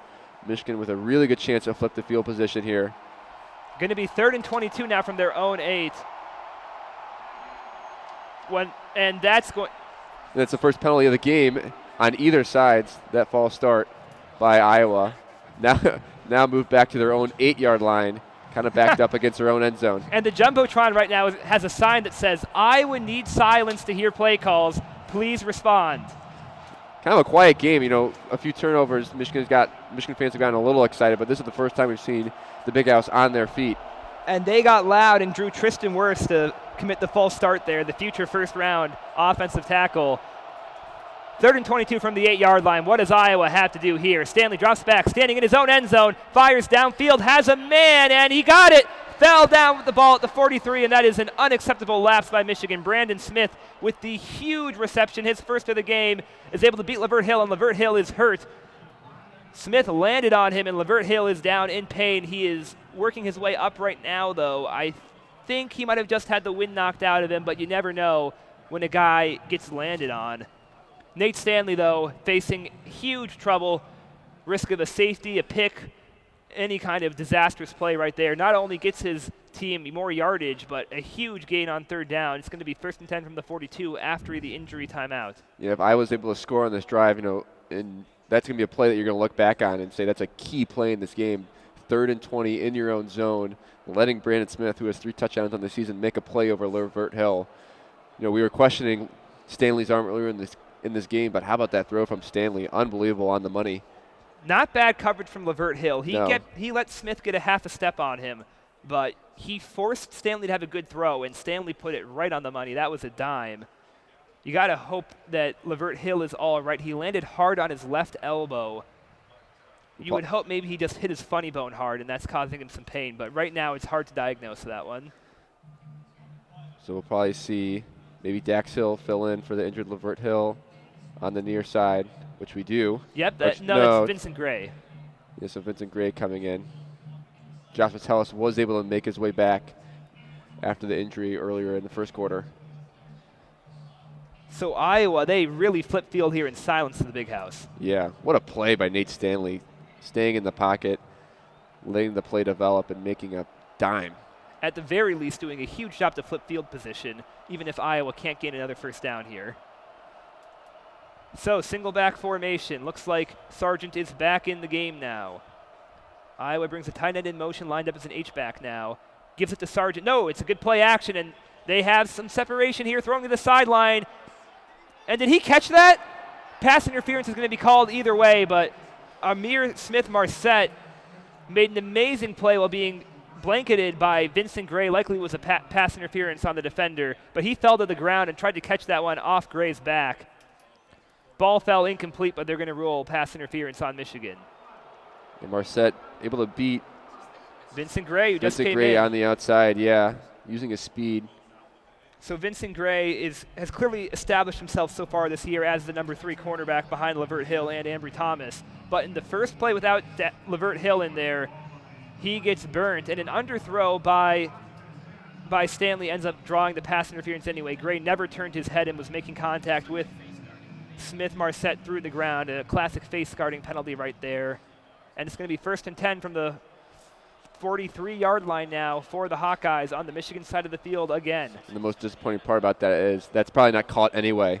So, yep, that ball was underthrown, but Gray never turned his face around. Likely delay of game, but they don't call it. Stanley fires to a man downfield who can't catch it, though. Tyrone Tracy Jr. had the first down, could not hold on, and that play should have been a delay of game either way. The Cam McGrone on coverage there, chasing Tracy Jr. If Tracy Jr. is able to make that catch and cut the corner, that's probably a pretty big yardage. Oh, excuse me, Metellus is actually right there. So probably only a 10-yard gain, but a pretty good throw there from Stanley. Kind of really showing his arm off in the second quarter here, more than the first quarter at least. Jordan Glasgow continues to be lined up against the 6'6", 320 Alaric Johnson. I think they're trying to do a speed mismatch there and have him cut under Johnson, but that is not working at all right now on Alaric Jackson. No back. No one in the backfield here, just Stanley, 2nd and 10. Drops back, has some time to throw, surveys, has a man in the midfield, caught and dragged down at the 39. Nico Reganey is brought down by Dax Hill, getting more and more playing time as the season comes on. Dax Hill, weighing in at just 190, the true freshman, didn't have much weight against Nico Reganey, who is 192, but does a good job bringing him down. Reganey's a lot thicker than Dax Hill, that's for sure. Yeah, so Iowa marching down the field after a possible 3-and-out in their own zone, but Stanley with a huge throw down the sideline to Brandon Smith to continue this drive. 3rd and 6 now from the 39. We're in no man's land, might be 4-down territory. Sargent is the running back who peels out for a screen, and it's thrown downfield right around the sticks. Tyrone Tracy Jr. caught that ball at around the 40, but that's an interesting spot to say the least. I don't think the ball first hit his hands around the 29, which is the line to gain. 34 rather is the line to gain. It hit Tracy in the hands, but he bobbled it and didn't come down with it till the 40. They're going to bring out the sticks here, I assume. Yeah, Vincent Gray met Tracy Jr. right away, and it didn't look like he got any more yardage after that, but kind of a poor spotting, in my opinion, at least from up here in the booth. Credit Hill on the tackle again. Oh, it was Hill on the tackle, on and Gray came in along with Khalid Hudson. And we'll see. They spotted that ball at the 33-yard line. I don't even know why they're bringing out the sticks. Where they have it spotted, that should be a first down. But I don't think they got the right spot. That is a first down, clearly. Yeah. No need to bring out the sticks, but Michigan is challenging. Yeah, one of the imperfections in football, the spot is subjective, and then you're measuring to the centimeter with a subjective spot to start. I don't really agree with that spot at all. It should be 4th and 1. The play is under review. We'll see what they have to say after this one. But I don't think Tyrone Trace even had possession of the ball until his momentum carried him back behind the line to gain. Or ahead of the line to gain, however you want to call it. I don't think he had the first down. Yeah, the first down right there at the 33-yard line. But it looks like he didn't look like he got past the 34-yard line at all. That ball, the first line to gain is right on the 33. He caught that at the 34, which is still not the line to gain. No. And I don't think he had possession really until he was back at the 40, 35 rather. He had 3 Michigan defenders pushing him back as well. It was Daxton Hill on the coverage, brings him down, then Khalid Hill, wrong, very wrong. Khalid Hudson got the wrong KH. That's a throwback to 2 years ago. And Vincent Gray there on cleanup duty. Jack, you and I are in agreement here. I don't say they'll overturn this. I mean, that spot could have arguably been at the 35-yard line, not the 33. And they rule it first down. Unbelievable there. You think they have replay for that exact reason to get a better spot than that, but they confirm the first down, and Iowa continues to march down the field here. 6:43 left in the half. So 1st and 10 at Iowa from the 33-yard line. You're going to get calls like that.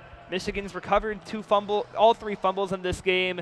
Breaks go both ways in football, but that was maybe an unearned one from the Hawkeyes. As you can see on the replay here, he never caught the ball. Nonetheless, 1st and 10 Iowa, I formation. First down for them. They made it close, and they were able to get the break. It's a give to Young, who doesn't have much room, brought down by Khalid Hudson. Got the name right that time. 2nd and 8 upcoming from the 31. And this drive started about at the 10-minute mark, and it was about to end right at the 8-minute mark, but this drive continues to go. Iowa milking the clock here. If they're able to score here, make it 10-10, and allow Michigan maybe only 2 or 3 minutes to get down the field, that's exactly the drive that Iowa wanted. We welcome anyone just tuning in. 5:55 to go in the second quarter. 10-3 Michigan lead. 2nd and 7 for the Hawkeyes. Right between the 30 and 31-yard lines.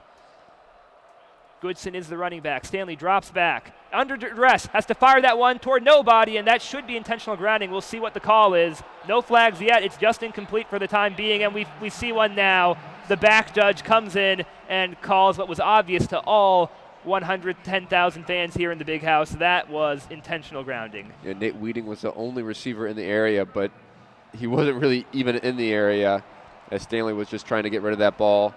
Throws it almost down to the 10-yard line. Intentional grounding. It's going to be 2nd and 13. And field position is essential right here.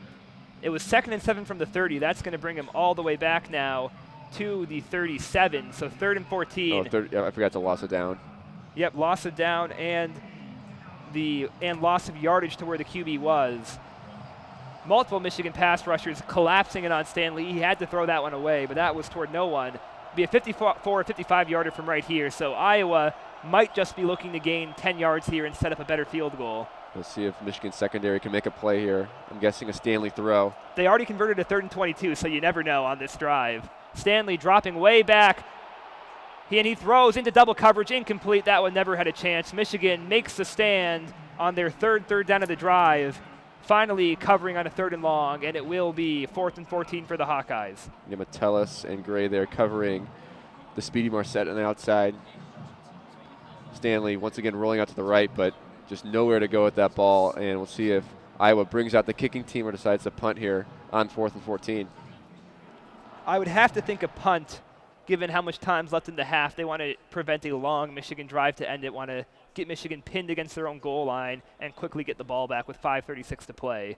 Michigan is assuming punt. They've got the punt. They've got Peoples-Jones out at the goal line right now. And it looks like Ferentz is going to call a timeout with no players on the field at all. Or actually, they're just going to take a delay of game, and set up their punter for a coffin corner play, looking to pin Michigan at the 1-yard line with 5 minutes left. Yep, Duncan's long on the year is 49 yards, so this would be pushing it 54, 55. You would hate to miss the field goal and set up Michigan with the ball at their own 37. Iowa's goal here at the end of the half is to pin Michigan here and then try to force them into a 3-and-out and then force them to punt. And Iowa would get the ball back with 2 timeouts, hopefully at midfield, and try again to score. It's going to be DPJ back at the 10-yard line. Jones standing at his own 10. The punt is high with good hang time. Going to have to fair catch this at the 13. So Michigan going to get mediocre field position, all things considered. Iowa tried to move their punter backward, Michael Sleep Dalton, to give him more room. But the rugby-style punter, this isn't really what he's built for. No. Those coffin corner punts that you really love in this situation. His game is about rolling the ball. The redshirt junior who transferred from Arizona State was an electrician, an industrial electrician, back in Geelong, Australia, in the Victoria province. Interesting life of these punters who come out, play Aussie rules football for a while, then convert to punter. But you don't really see the Aussie-style punter in the NFL too often, at least not in today's game. Yeah, they also tend to be older because they usually play Aussie rules football for a while and then end up coming out. Might work for a few years, as Michael Sleep Dalton did. Dalton's 27. So one of the older players on the field today, probably the oldest. Probably one of the older players in FBS right now. Usually the oldest ones are all the guys in their late 20s who are Australian punters. Yeah. It's an interesting phenomenon. Those Aussie rules, Aussie-style football players, they're naturals at running and kicking the ball, as the Aussie style of the football game really inspires you to learn to run and kick, and it trains them well to be punters. Yeah. And it really pays dividends in college football. You know, they get an extra few seconds to kick the ball, let their players get downfield and make a play on the receiving team. So we've played, or Michigan has played a few teams so far that has had those Aussie-style punters, and it's pretty cool to see. But this is a huge drive for Michigan in a back-and-forth game, and you're up 10-3. You hope that Michigan's able to score here and make it 17-3 instead of kicking it back to Iowa, who has a chance to tie the ball game up. So, and not to say, if Michigan's able to have a successful drive here and kind of build momentum going into the second half, we haven't seen a full drive, starting in Michigan's own zone all the way down to the end zone. So maybe Shea Patterson can lead a big drive here and take the lead 17-3 heading into the second half rather than kicking away, hopefully not a 3-and-out for the Wolverines. It was a drive starting at their own 30, set up by a bad Michael Sleep Dalton punt that allowed Michigan to gain 51 yards on Nico Collins' play, then set up that touchdown drive. We'll see what Michigan can do here. Iowa was backed up on their last drive, picked up a huge 3rd and 22, though, and continued to advance the ball. Lavert Hill left the field on that play and has not come back since, with Vincent Gray taking all that playing time from him. We'll see what Josh Gaddis has in store here on this drive. 5 minutes left in the first half. So 1st and 10 from the 14 for the Wolverines. Christian Turner is to the back. We've got a 3 wide receiver set, and Eubanks in line with the rest of the offensive line.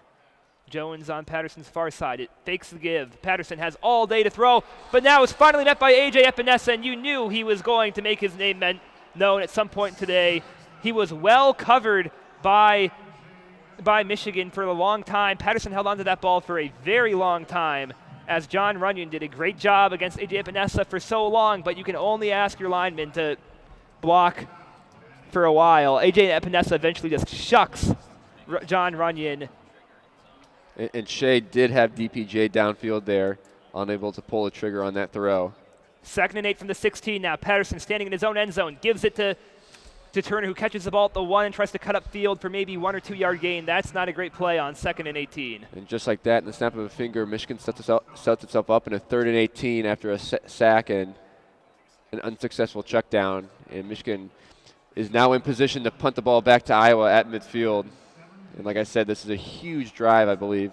Michigan had the chance to maybe take a lead and have a successful drive and end the quarter on a high note, or the half on a high note, but now they're in danger of punting away to Iowa. 3rd and 17, we've seen this from Iowa on the previous drive. Patterson dumps it off in the flat to Eubanks at the 10. Can't beat a defender, though, and is dragged down at the 14. Michigan gets back to the original line of scrimmage. 7-yard gain on that one, and that's going to end the drive. Iowa should get the ball back with 4 minutes to go and decent field position. And Michigan kind of going back to the struggling offense that a lot of these fans do not like. 3 and out there. And just a huge sack there by Epinesa, showing why he's one of the best defensive ends in the country. Gain to Shea Patterson for the first time this game, but once again, Shea on that first down did have DPJ downfield, just unable to see him. DPJ visibly frustrated. Stone, the returner, standing at the 50, and that's a booming punt caught at the 32. They're going to try to return it, though. They have a lane, ultimately swallowed by multiple Michigan defenders at the Iowa 48. Nico Reganey is the second punt returner who did catch that one. Stone and Reganey are the 2 punt returners, as doing a similar thing to what we saw Michigan do last week with Jones and Ronnie Bell as the 2 punt returners, with Jones usually being the one who catches it as the deeper man. So Stanley does come out for the Hawkeyes, looking to tie this ball game up in this back and forth game. Really, Michigan's only successful offensive drive coming from that Nico Collins deep ball, like you said, Daniel. Now Iowa has a chance after the big defensive stand in Michigan's own zone to tie this ball game up, starting at midfield. This is where Nate Stanley can write his legend. 4-0 Hawkeyes looking to improve to 5-0. And the pocket collapses quickly, but Stanley gets it off. Lavert Hill makes an amazing athletic play to tip the ball away. He's back into the game and makes his presence felt immediately, making athletic, leaping backward, one-handed breakup. Aiden Hutchinson nearly got in there and brought Stanley down, but not before Stanley let go of a pass along the sideline that Lavert Hill made a just phenomenal highlight reel play guarding Amir Smith-Marset. That'll end up being shown on draft day when he gets picked later this year. Without a doubt. Yeah, Lavert Hill showing what he could do on the outside with his offhand there, blocking that pass. Nice play there from Lavert Hill. Stanley moves up under center now. Sargent is the lone back, standing about 6 yards behind him at his own 40. Ball at the 48. It's a give to Sargent, who doesn't have anywhere to go. Met by Carlo Kemp right away. That's going to be a gain of 0. 3rd and 10 now for the Michigan defense. And maybe they can get their offense back on the field with time to operate. Michigan still has all 3 timeouts left. Yeah, exactly how this half would end. You think would end with a few punts here. And Iowa, 3rd and 10, with a chance to go, or with a chance to enter the Michigan side of the field, but they may go 3 and out just like Michigan did a minute ago. Iowa went 2 for 3 on 3rd down on that previous drive, with 2 impressive ways to pick it up. Once on 3rd and 22. 3 seconds to go on the play clock. Iowa has to get this underway. They do. Stanley drops back, under pressure already, fires downfield, has a man running for it. He gets the first down and more. Out of bounds at the Michigan 33. Amir Smith-Marset caught it with a crossing route that has tortured Michigan for a year now. And so far, Don Brown has not drawn up a solution. They have Amir Smith-Marset with a mesh route right across the 45-yard line. Caught the ball with a ways to go to the sticks, but he outruns Cam McGrone and is forced out of bounds by Vincent Gray on the far sideline for a big gain on 3rd and 10. 1st and 10 now from the 33 coming up. 2:20 to go in this one. Stanley is the quarterback. Calls a man in motion. It's a give to Sargent, who has nowhere to go. Michigan has completely stuffed the run game. Jordan Glasgow among many in on that tackle. Khaleke Hudson there too. Iowa now with 2 huge plays to continue their drives on 3rd down. Marset with a huge crossing route there, starting on the near side, working his way all the way out to the outside, and then the drive before. Brandon Smith with that huge third down conversion on 3rd and long in their own zone. So Iowa keeping their drives alive, looking to capitalize on this one as they march down the field. 1:45 left here in the first half.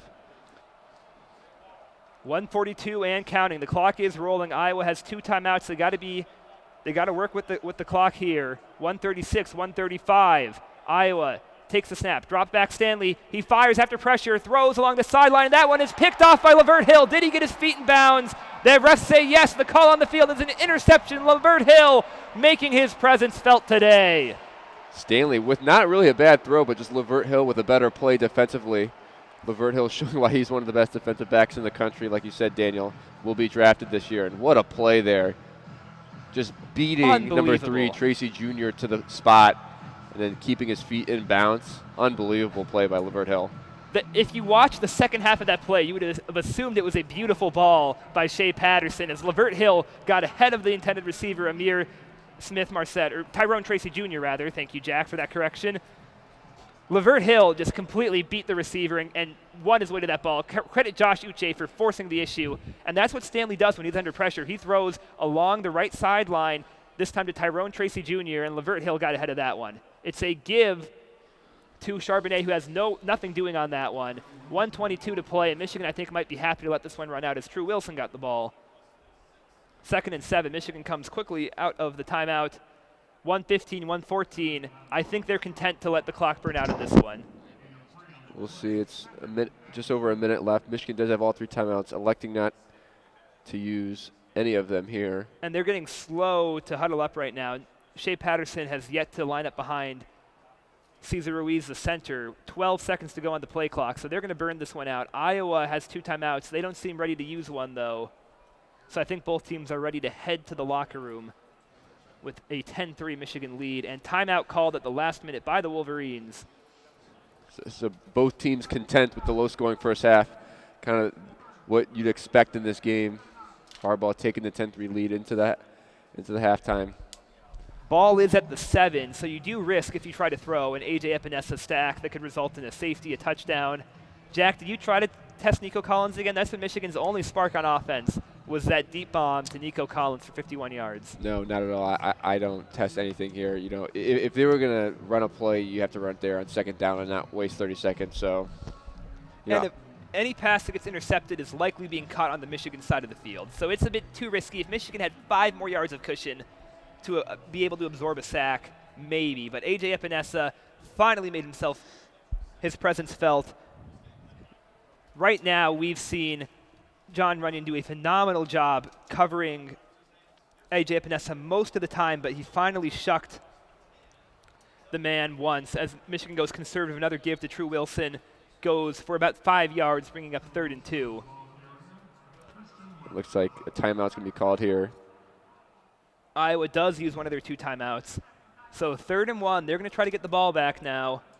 Why didn't they call timeout earlier when they were it's an interesting discussion you can have. Well, yeah, because at the beginning of the drive, you're looking to milk the clock as a defense, but once you see Michigan trying to end the half and they're going to not use their timeout until the last second, then you're trying to get the ball back after Michigan showed that they weren't going to try to get the first down and just try to get to the locker room. Michigan comes out. They just got to gain 1 yard here. That's what this play's about. And then this half is over. If they gain it, they still have 2 timeouts. They could maybe try to get creative with it. They've bought themselves some space to maybe drop back and throw deep.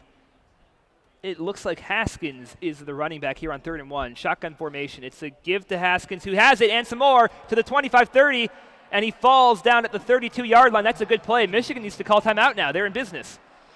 On their own 30-yard line still. Nice play there by Haskins to get up the middle, get past the linebackers, and a nice 15-yard gain. We haven't seen much of Haskins today, mostly Charbonnet in the backfield. Great downfield blocking by John Runyon. He just pushes the middle linebacker, Christian Welch, senior leader of this team, down the field as Michigan calls timeout. 28 seconds to go, and they're in business here.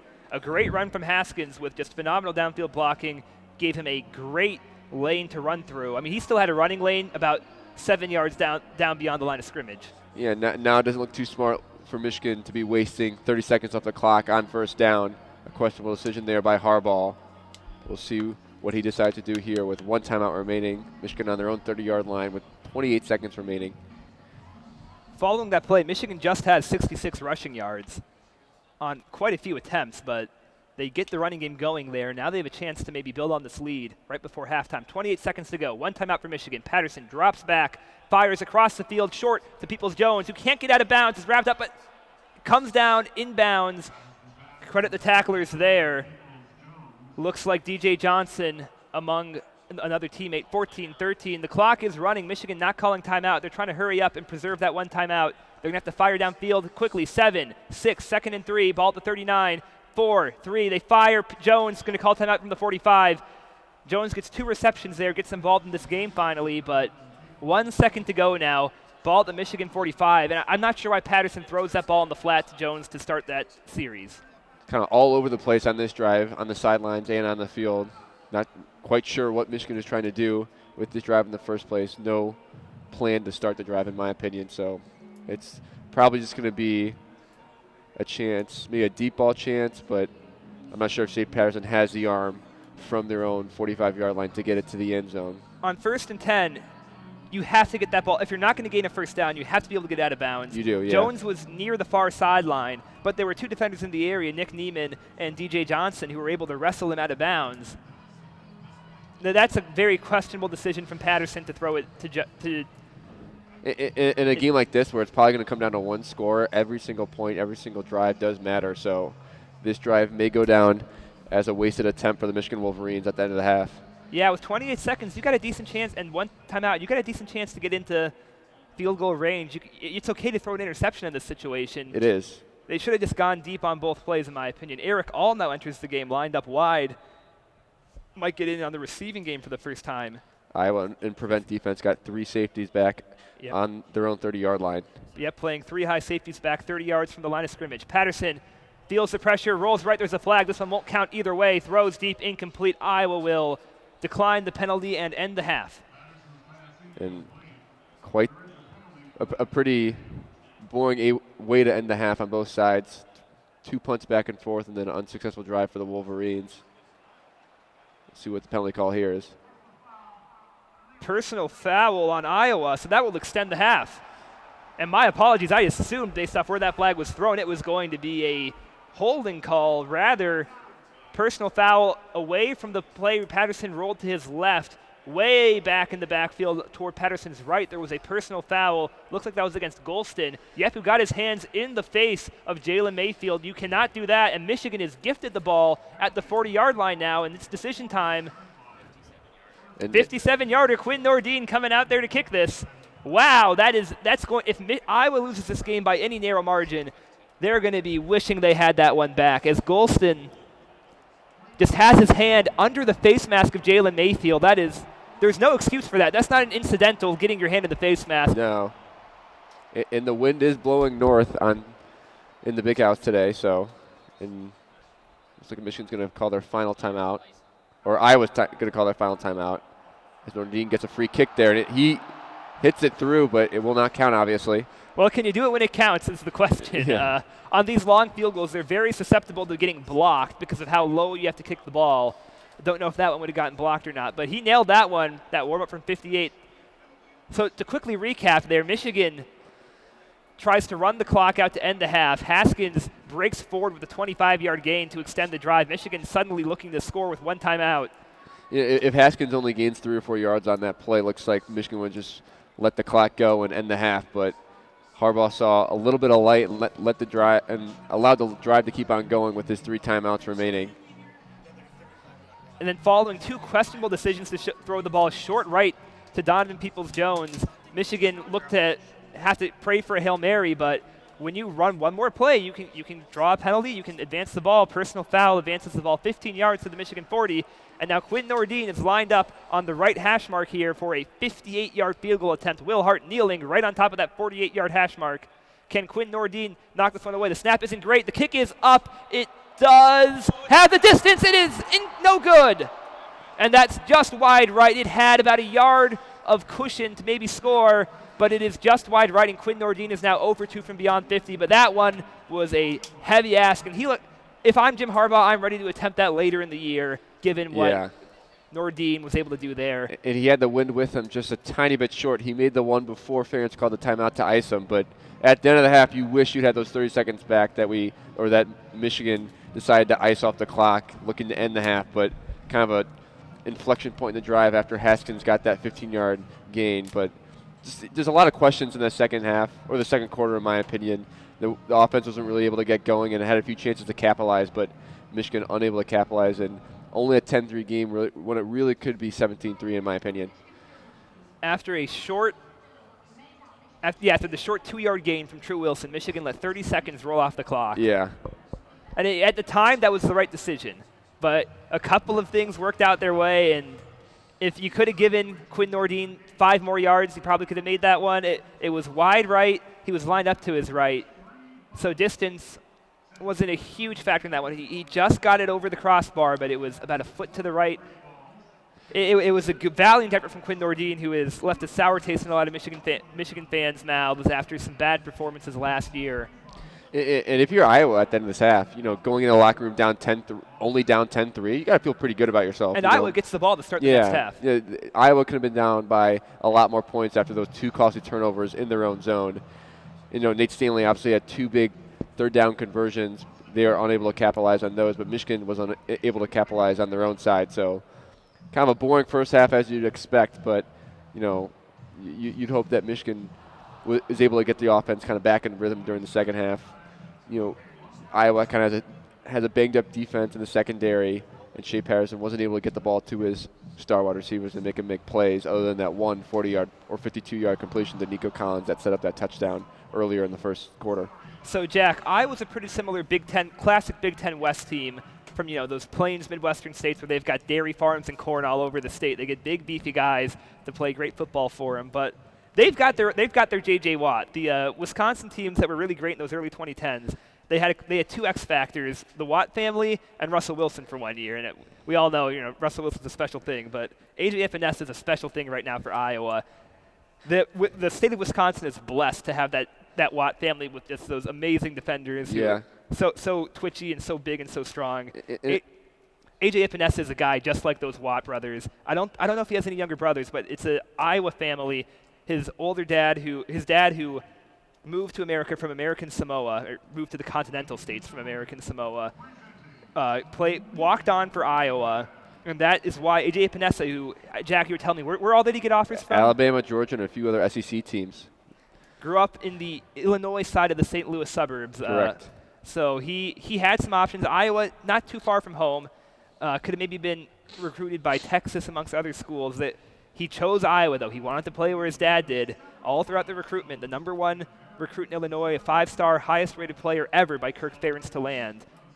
Kirk Ferentz has basically been a head coach ever since the 24/7 high school recruit rankings have been a thing. That whole era, it's been Kirk Ferentz's time at Iowa. Yeah. Gets the best one yet because Epinesa, as they called him back in Iowa City in his playing days, had a son who is just a freak of nature at 6'6", 280 pounds, and he can run. He can run like a free safety. It's unbelievable. And Kirk Ferentz doesn't get these big-time recruits. In fact, I was told by the Iowa student radio before the game, who's here at the Big House, Kirk Ferentz has only had 2 5-star players in his tenure, one being Epinesa and the other one being Tony Moriaki, who actually went to my high school at Wienerville South and then played for the Kansas City Chiefs for a bit.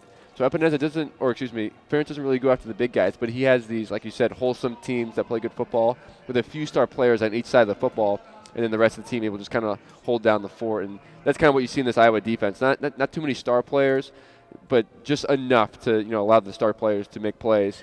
Epinesa, kind of being triple team this game and allowing some of the other defensive backs or defensive ends to make plays. But this is a game where Michigan just needs to get one big drive and kind of get that 14-point lead, and then kind of hold it from there, because their defense can hold this Iowa offense. You just gotta have to pad that lead a little more so Iowa can't come back in a last-minute drive. You kind of want to make it 17-3 hopefully, or maybe 17-7 heading into the or 17-10 heading into the final quarter. But overall, the defense has been unbelievable besides those 2 big third down conversions of Stanley. And I am personally very impressed with Michigan's offensive line. They've held up very well. Yeah, they have. Chauncey Golston, who usually gets a lot of one-on-one because of the amount of attention that Epinesa draws. Chauncey Golston has not made much of an impact. He had a couple of tip balls and QB hurries, but his biggest impact of this game was probably the hands to the face penalty against Jalen Mayfield. Yeah. Michigan, their offensive line has done a really good job, in my opinion, today. I've been pretty impressed with them. Yeah, and a few injuries at the beginning of the season to start with an ACL tear, but they've held up, and they've given Shea Patterson a lot of time. You know, that Wisconsin game, a lot of questions were raised about the offensive line. Shea Patterson was under pressure the entire game. But they're giving Shea Patterson a good amount of time. Shea Patterson just not really making the throws today. You know, hopefully that switches in the second half. But, 10-3, it's going to be a low-scoring game in the second half, I imagine, too. You know, this game just could have been 17-3 if Michigan was able to capitalize. That's the story of the first half. Yep, this one has been a defensive struggle. Michigan's defense we've been so impressed with, but the offense needs to pick it up. Shea Patterson is 8 for 16 for 93 yards and an interception, with 51 of those 93 coming off one pass to Nico Collins. And right now we're going to have Jeremy Parks and Nate Sorensen, two WCBN alumni, back at the Big House on this Saturday afternoon to give you a little halftime speech before Alex Strain and Andy Laidlaw take over for play-by-play and color commentator in the second half. So we'll hand it over to our next two commentators. Yep, we thank you for tuning in. I've been Daniel Thompson alongside Jack Molino. It's been a good day for Big Ten football here in the Big House. 10-3, Michigan leads it at the half. We're going to send it over. I've been Daniel Thompson, and here are Nate Sorensen and Jeremy Parks. Back in black here in the Big House. Jeremy Parks, Nate Sorensen up here for the halftime. I think Jack wanted to go get a brat downstairs, so he's going to take a break here to go hit the lunch line. Me and Nate were in the camera well during the first half. Nate, your initial thoughts on Michigan's performance against Iowa here? Well, first I need to get some other initial thoughts out of the way. Go for it. We were not expecting to be on mic right now. No, not at all. We're just total professionals. We're able to jump on at any point, just talk away, really exactly setting the mood here. And, maybe you recognize me from calling with Daniel. I pretty much called every game with Daniel last year. Yeah. It breaks my heart, honestly, to sit here, be in the booth, and see him calling with Jack, to see I was so easily replaced. Well, let me tell all you, that Nate, time meant nothing to him. It's really tough. In all this time off the mic, your loafers has not gained 1 ounce, as light as can be on your feet. But up here in the booth, again, Michigan at the half, 10-3 over Iowa. We, again, we're in the camera well throughout the course of the first half, just taking it in. But I think some of our initial thoughts, we were talking through the first half. Again, play calling defensively, something that I think we were both discussing as we went through. Your thoughts on Don Brown's game plan and attacking Nick Stanley throughout that first half? It's great to see Michigan get to the quarterback. I mean, it's been mostly the down defensive lineman, Kwity Paye, getting in there, getting some pressure on Stanley. But it's tough to see Michigan just continue to get beat by crossing routes. It's obviously, everyone knows that was the problem against Ohio State last season. Kind of thought, at some point Michigan could figure it out. Teams are kind of like preying on it at this point. MTSU was running it a lot. It's tough. Iowa keeps doing it here, and it does feel like kind of a blessing that Michigan is up at 10-3 at this point, and Iowa outgained Michigan in total yardage that half, and a lot of it had to do with Stanley just being able to hit nice and easy guys just running across the middle. Hitting that, and then also as well, Kirk Ferentz showing that he wasn't afraid to go deep with the ball on 3rd and long. Again, Iowa in the shadow of their own goalpost on a 3rd and 22 towards the end of that half, just chucking it up there, looking for a call, and wind up coming down with it. I mean, Kirk Ferentz being more aggressive in the first half than Josh Gaddis, a question that I think we all have in the building. I mean, what the hell, man? I don't know. Yeah, I don't know what to say either. Kirk Ferentz, man of 21 years at Iowa, guy who is known for the 3-yard draw play more than Doug Nussmeier, making a living on 3rd and 22 here, just chucking it up. And going right at a guy like Lavert Hill, who's going to be he's going to be playing in the NFL on Sundays next season. You got to imagine. To just have that kind of confidence in your guys, it's nice to see, and it does not seem like Michigan has that same kind of confidence in their own quarterback at this moment. I don't know how scathing we want to be in our commentary right now, but well, we'll turn the microscope then. Okay. So to talk about the Michigan offense in the first half in terms of, it didn't look great, but also Shea having no time again in terms of looking at that offensive line, not giving him a whole lot of space, a whole lot of time to let routes develop, and that led to a lot of short dump-offs underneath. Again, Michigan in the shadow of their own goal line, a sack, and then 2 dump-offs down to the running back both times, and just a ridiculously slow offense in that sense. But I think a lot of that is born out of the inexperience of the offensive line, not giving Shea the time to drop back and take his reads. He is known for being squirrely in the pocket, but I think overall today, from what I've seen, he's hung in there longer than he has in past weeks, but he's actually had less time in terms of actually taking that pocket presence and turning it into any kind of offensive production. I can't say that if he had the time. That one interception he threw, he had lots of time to throw. Oh, yes, he did. He stood in the and pocket, also had an tons open of receiver time. closer in the flat. Yeah, and decided to go with the. He had double out routes that were headed towards the sideline. He went for the deeper out route, as opposed to, I think it was Eubanks was coming across on the lower out route there. Would have had him open for a gain of about 8 or 9, but instead tried to go for a gain of around 15 or 16, and wound up just overthrowing it, skying it out there, and just a terrible pass there. But in terms of, I think, the overall theme of the first half, though, I'm pretty set on the fact that I think Shea has done a better job of actually standing in the pocket in the first half and not, again, getting too squirrely in terms of rolling out, but that offensive line not giving him the time that he needs to be able to identify his routes. Again, outside of the first identified route, having that time to check down and look for somebody else outside of the primary play. But Sure.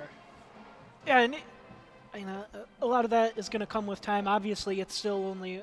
Wait, what game is this? Game 5. Game 5. Game 5. I know, brand new offense, Gaddis. Feels like game 35. Yeah, it's a complete 180 from what Michigan's been doing the past how many odd years it's been with Harbaugh now. It's obviously there's going to be a learning curve, growing pains, but it is starting to get into the meat of the season. You'd think at this point Michigan would have some more things figured out on the offensive side. It's not like they're playing a cupcake here today necessarily. I guess, I can't just expect them to come out and beat the brakes off of the Iowa Hawkeyes here. They're a very good team. No, not at all. But it does still look like this team is very disjointed in a way that I would not have wanted to see this midway through the season coming in here. And coming down to the end of the half as well, Michigan with an opportunity to get points, but sort of started off the drive, again, in the shadow of their own goal post, as if they were just going to run out the clock for half. You and I both hit the lunch line thinking that it was over, and then all of a sudden break a long run and you're right back in business. But Michigan spent a lot of time burning clock at the start of that drive and then decided it was time to kick it in gear and try and score points. Again, Kirk Ferentz more aggressive than Josh Gaddis in the first half. Yeah, a question that I think Michigan fans need to take into consideration as this game continues. And it did bite them. Obviously, Lavert Hill had the interception that led to Michigan almost, getting that 58-yard field goal there off the leg of Quinn Nordine. But, you would look to see Michigan take those kinds of shots. It's tough. Right now, it just doesn't look like they're comfortable letting Shea throw downfield. I don't know if that is, just the timing issue or how much time Shea has in the pocket. But I don't know. At this point, it's tough. I don't know what Michigan needs to do to change, but something looks like it needs to break here. Well, that was going to be my next question to you. Is if you are Josh Gaddis and Don Brown in the locker room here, game planning for the second half on offense, what do you want to see from this team in terms of your own play call, execution-wise? Where is this going to take off in terms of offensive production in the second half for you?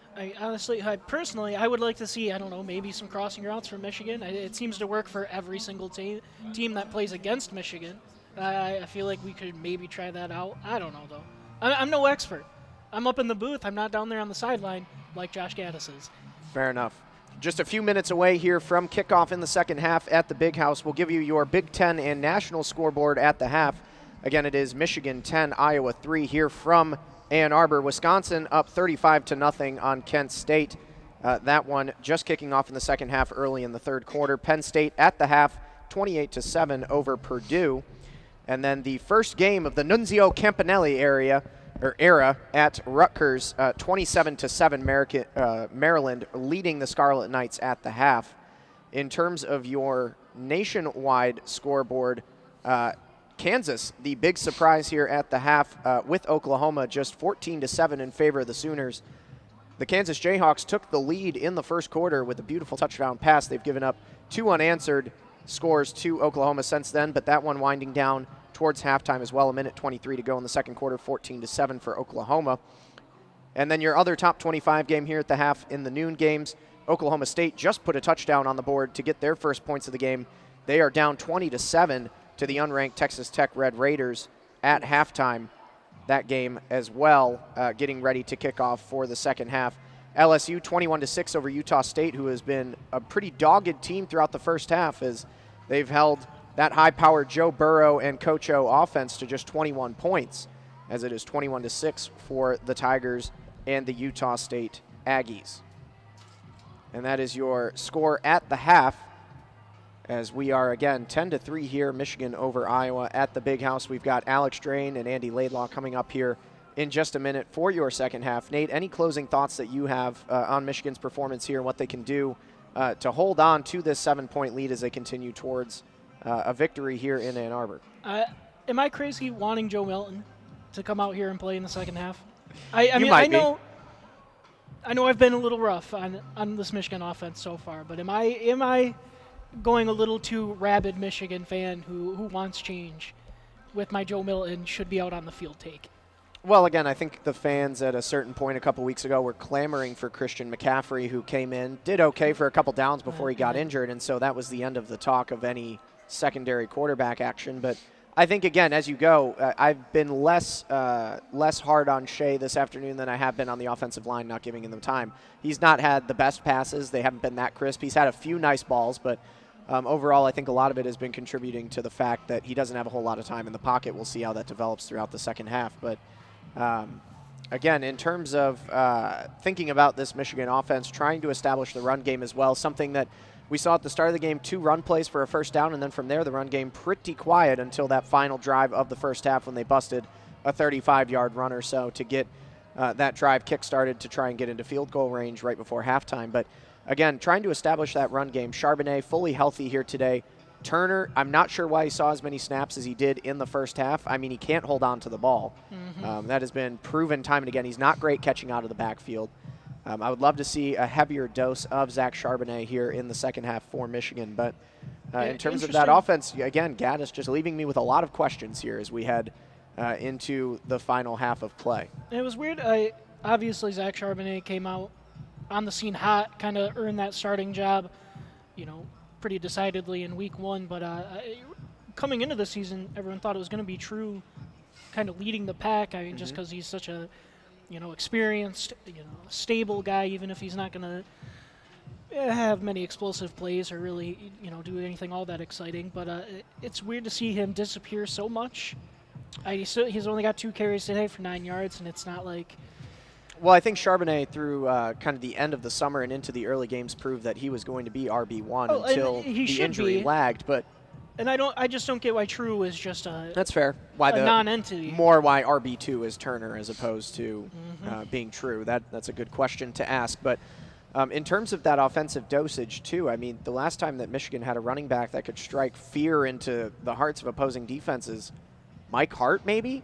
But I think Davion Smith could. Not really. I mean, Davion was passable. He was by no means a star running back. Yeah, sure. He was serviceable in the offense that was present at the time. But I think in terms of the actual ceiling and capabilities, certainly not. Yeah. The actual ceiling and capabilities, I think Charbonnet is the only guy that Michigan's had in the last 5, 6, 7 years who's able to actually enter that conversation in terms of actual performance on the field, in terms of what he's capable of doing. And so I would love to look for, in terms of second half, a little heavier dose of Charbonnet. I know it's a big ask. It probably won't happen, but seeing the offensive line hold up a little bit longer to give Shea some more time for some check downs and trying to check routes before forcing him out of the pocket, or in today's case, holding on to it to take those sacks. But that's me moving forward. Who had the 30-some yard?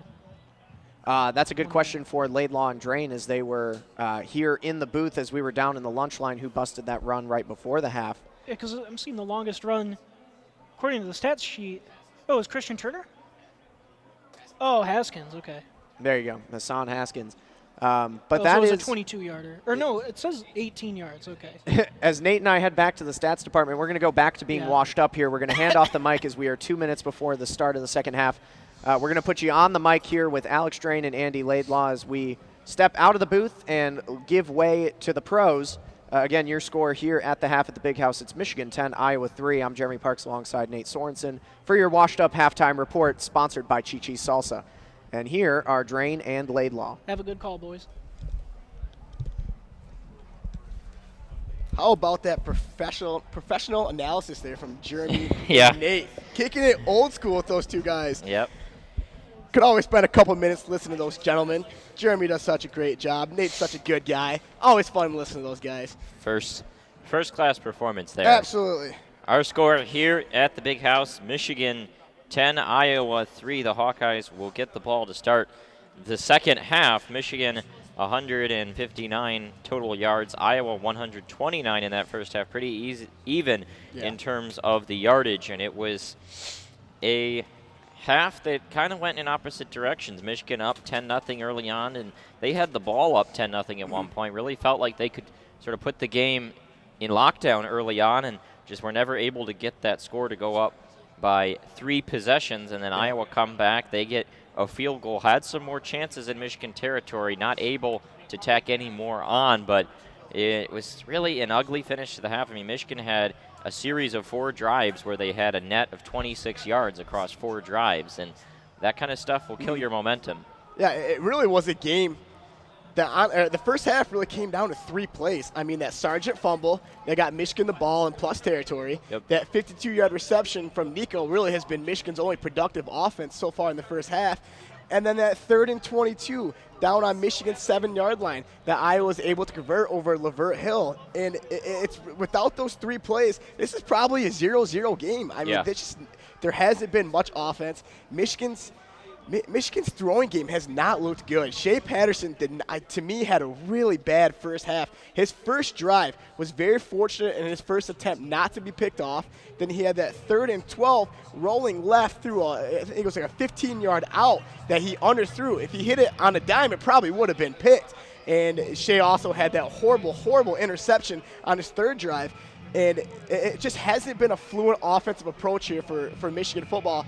And I think it's got to come down to the running game in the second half. They have a touchdown lead. It's time for them to control the pace, let Charbonnet get loose a little bit. Some of the short yardage running scheme has been phenomenal. It's been a lot of cross blocks, and Michigan's looking really good when they run the ball in short yardage. And I trust their running game when they feed the rock to Zach Charbonnet. A few things got to go down, but Iowa's going to get the ball here first in the second half. And Michigan's got some answers also to prove on defense as well.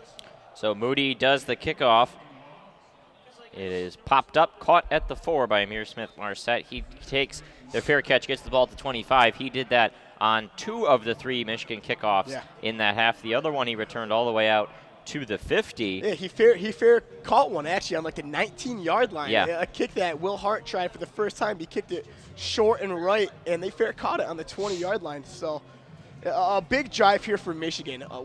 Daniel and Nate and JP were talking about it, how Michigan's man-to-man coverage is just getting burnt. And that 3rd and 22, there's no way you can have one-on-one coverage. That's the only way you get beat. I'm curious to see if Don Brown is going to switch it up here and play a little more zone coverage here in the second half. So Iowa comes out in an I formation once the referee says ready to go, and they are indeed ready. Tyler Linderbaum, the center, has the quarterback Stanley right behind him, and he'll just give it off up the middle. Now there's a big hole right away to Torrin Young, and he rumbles past the 35 all the way out to the 40, a 15-yard carry on first down, and that is the longest run play of the day by Iowa by far. Their longest had been just 6 yards in the first half, and 15 yards right there, big chunk out to the 40, and an Iowa first down. A lot of pro-I sets here today from Iowa as they're coming out in a pro-I again here.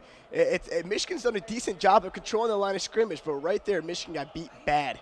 Tight end off the left side, 2 wide receivers to the right. They bring him in motion. They'll give it off right up the middle and hauled down from behind. Michael Dwumfor on the tackle. Great as job. Torrin Young was brought down. Great job by Dwumfor. He beat his guy and stayed down the line. Didn't go up the field. Everybody's taught as a defensive lineman, you don't go up the field because you can get beat with a cutback. Dwumfor goes down the line, gets a running back from the back, and a big stop there for Dwumfor, who's really defensive line has played pretty excellent all day today.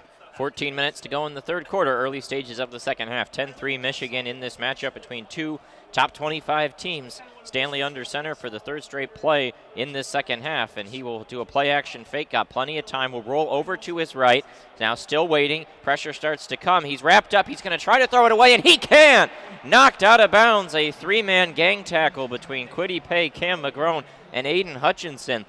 rolling out there with Stanley. He kept looking, waiting, and then never pulled the trigger to either throw it downfield or throw it away. And then eventually, 3-4 Michigan guys come over and they throw him out of bounds at the 35. That's a loss of 5 yards.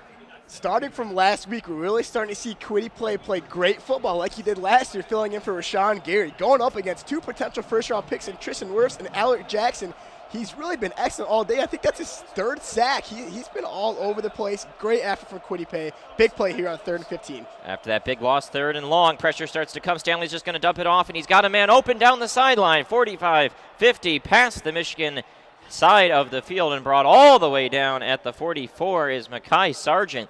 A slip screen there as the pressure came in the face of Nate Stanley. A perfect play call there. I'm not sure if that was a design screen in that way. It definitely looks like it as some linemen were getting off their blocks upfield. The pressure came right in the face, and McGrone over pursued there, gets shoved out of the way by the tight end, and off to the races goes Mekhi Sargent all the way down to the Michigan 43. That's a 22-yard pickup. 1st and 10, Iowa again in Michigan territory. They were living there in the second quarter and right back in that area here to start the third quarter. Now they hand it off to the left side. So Michigan men are over there, but not after a solid maybe 4 or 5 yard gain there. Yeah, beautiful play design on that 3rd and 16. A lot of times in Don Brown blitzes, he's really susceptible to those screens. He gets out that second level, he blitzes them, and when the man-to-man coverage, your goal when the running back is blocking you, you continue on your blitz as well. So running back looked like he was blocking at first and slipped out for a screen, had a wide open field and picked up a huge play there.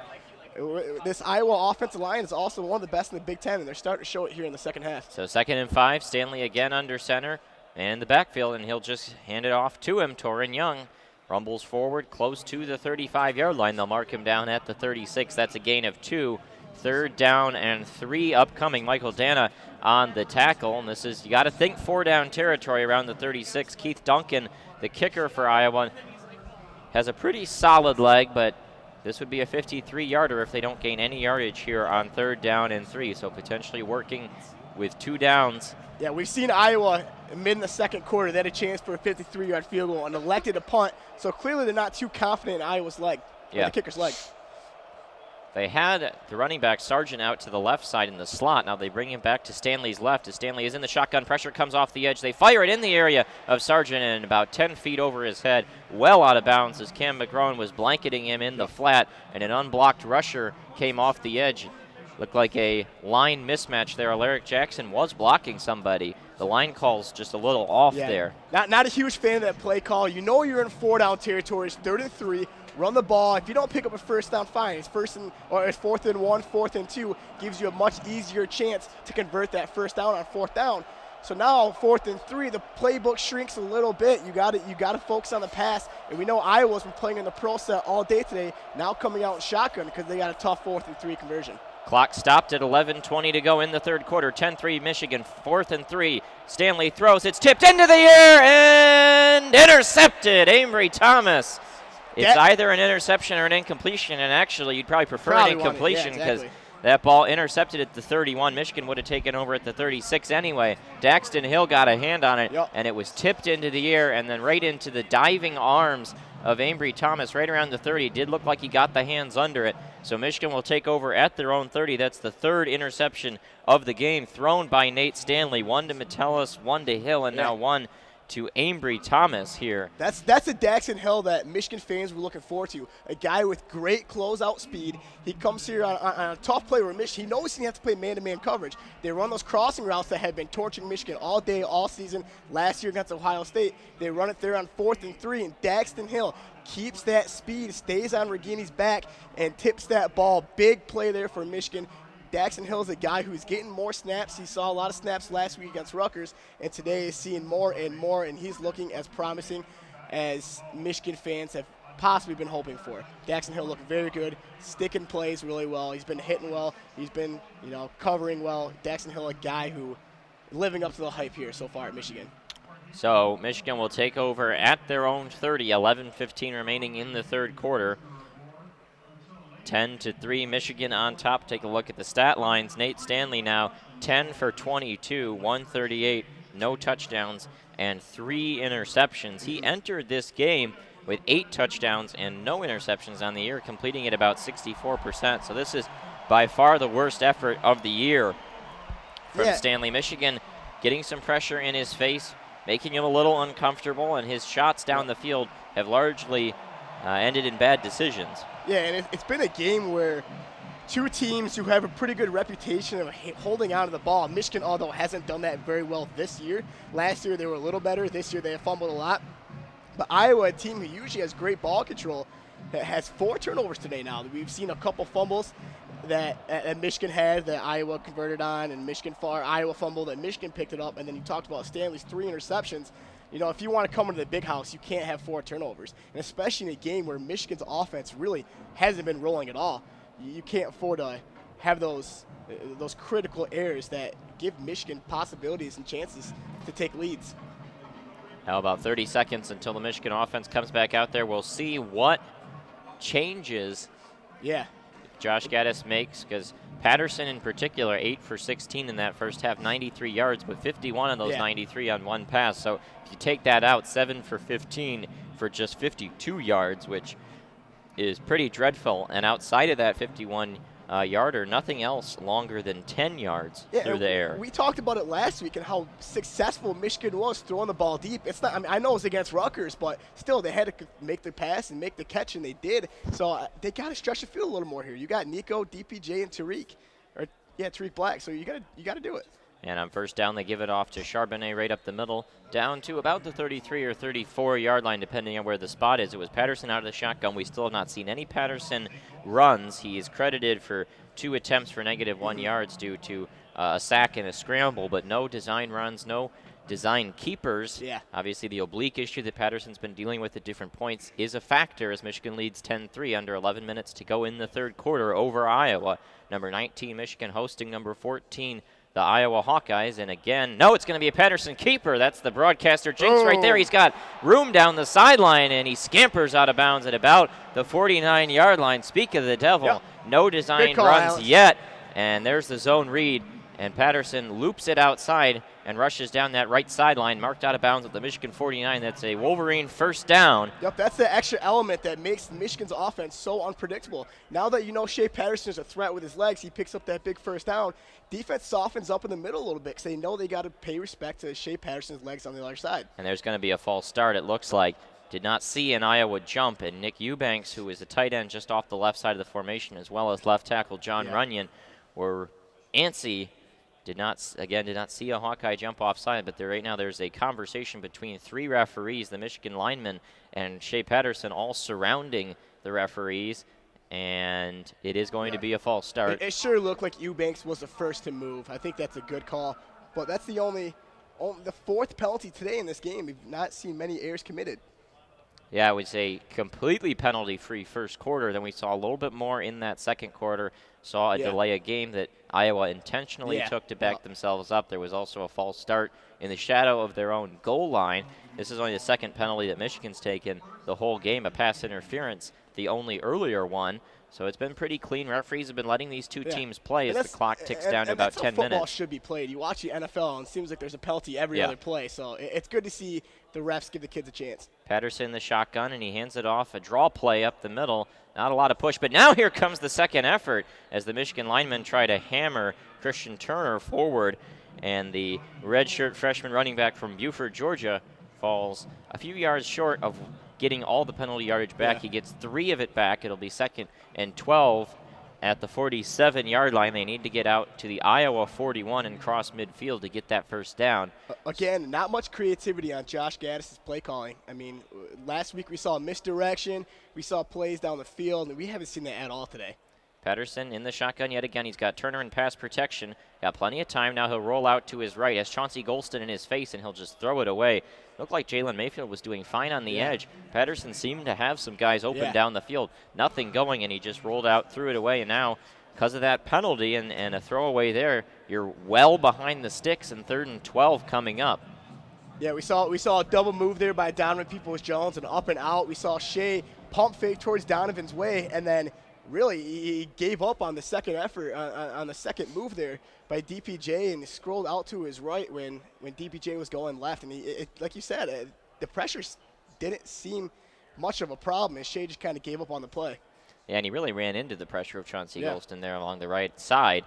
Once again, shotgun formation, a tight end, 3 wide receivers. Patterson's going to throw it into the flat, caught by Zach Charbonnet. He'll be brought down just past midfield, right around the 48-yard line. A thorough and complete gang tackle there by several Iowa Hawkeyes, including the cornerback Terry Roberts, who was playing zone in the flat. Also help from Michael Ojemudia, the brother of Mario Ojemudia, former Michigan defensive lineman out of Farmington Hills, Michigan. This is a homecoming for a handful of Michigan guys on this Iowa defense, Golston and Lattimore as well.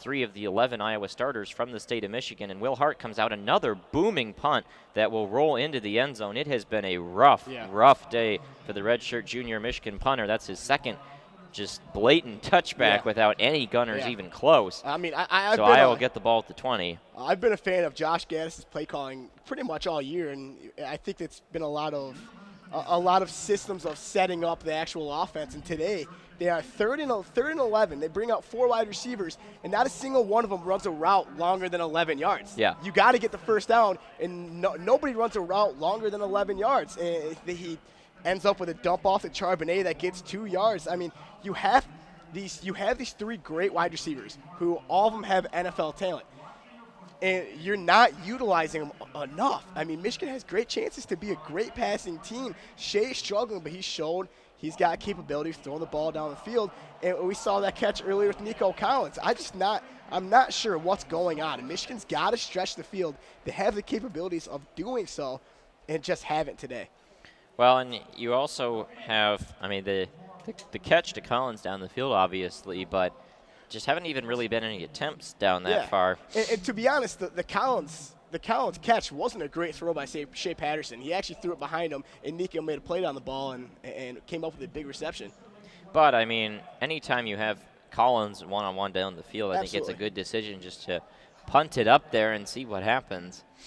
Absolutely. And we saw that actually before half, which you and I were pointing out. It's the second straight game where there's been horrible clock management by Michigan. Actually, they had that play on 1st and 10 at the 50-yard or the 40-yard line, and they throw a 7-yard play, and DPJ doesn't go out of bounds, lets the clock roll, and there was 7 seconds left. They don't elect to take a timeout. They pretty much let it run and then force up a horrible Hail Mary. Fortunately, they got the hands to the face call, but it just seems like a game where Michigan hasn't really been confident at all with their abilities to stretch the ball downfield.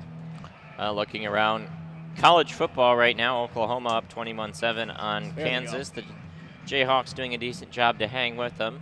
LSU up 28-6 on Utah State. Penn State 28-7 over Purdue. Wisconsin 41-0 over Kent State. Obviously, Michigan's two biggest rivals playing tonight in the Horseshoe. Ohio State hosting Michigan State on Saturday Night Football at 7:30 p.m. on ABC. Not a lot going on here at this noon time slot. Only a few games. This is the marquee game in the noon time slot. Yeah, absolutely. We were looking at the spreads earlier for all the games around the country today, and looking at the Ohio State and Michigan State spread, it's only sitting at 20 points in the favor of Ohio State. Man, if I'm a bet man, I pound that spread all day. I think Indiana really exploited Michigan State's weaknesses last week, and I think Ohio State could win that football game by 35 plus.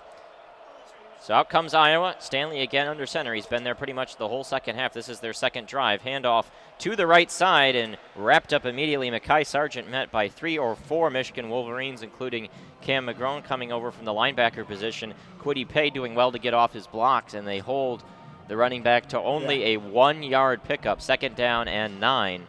Obviously,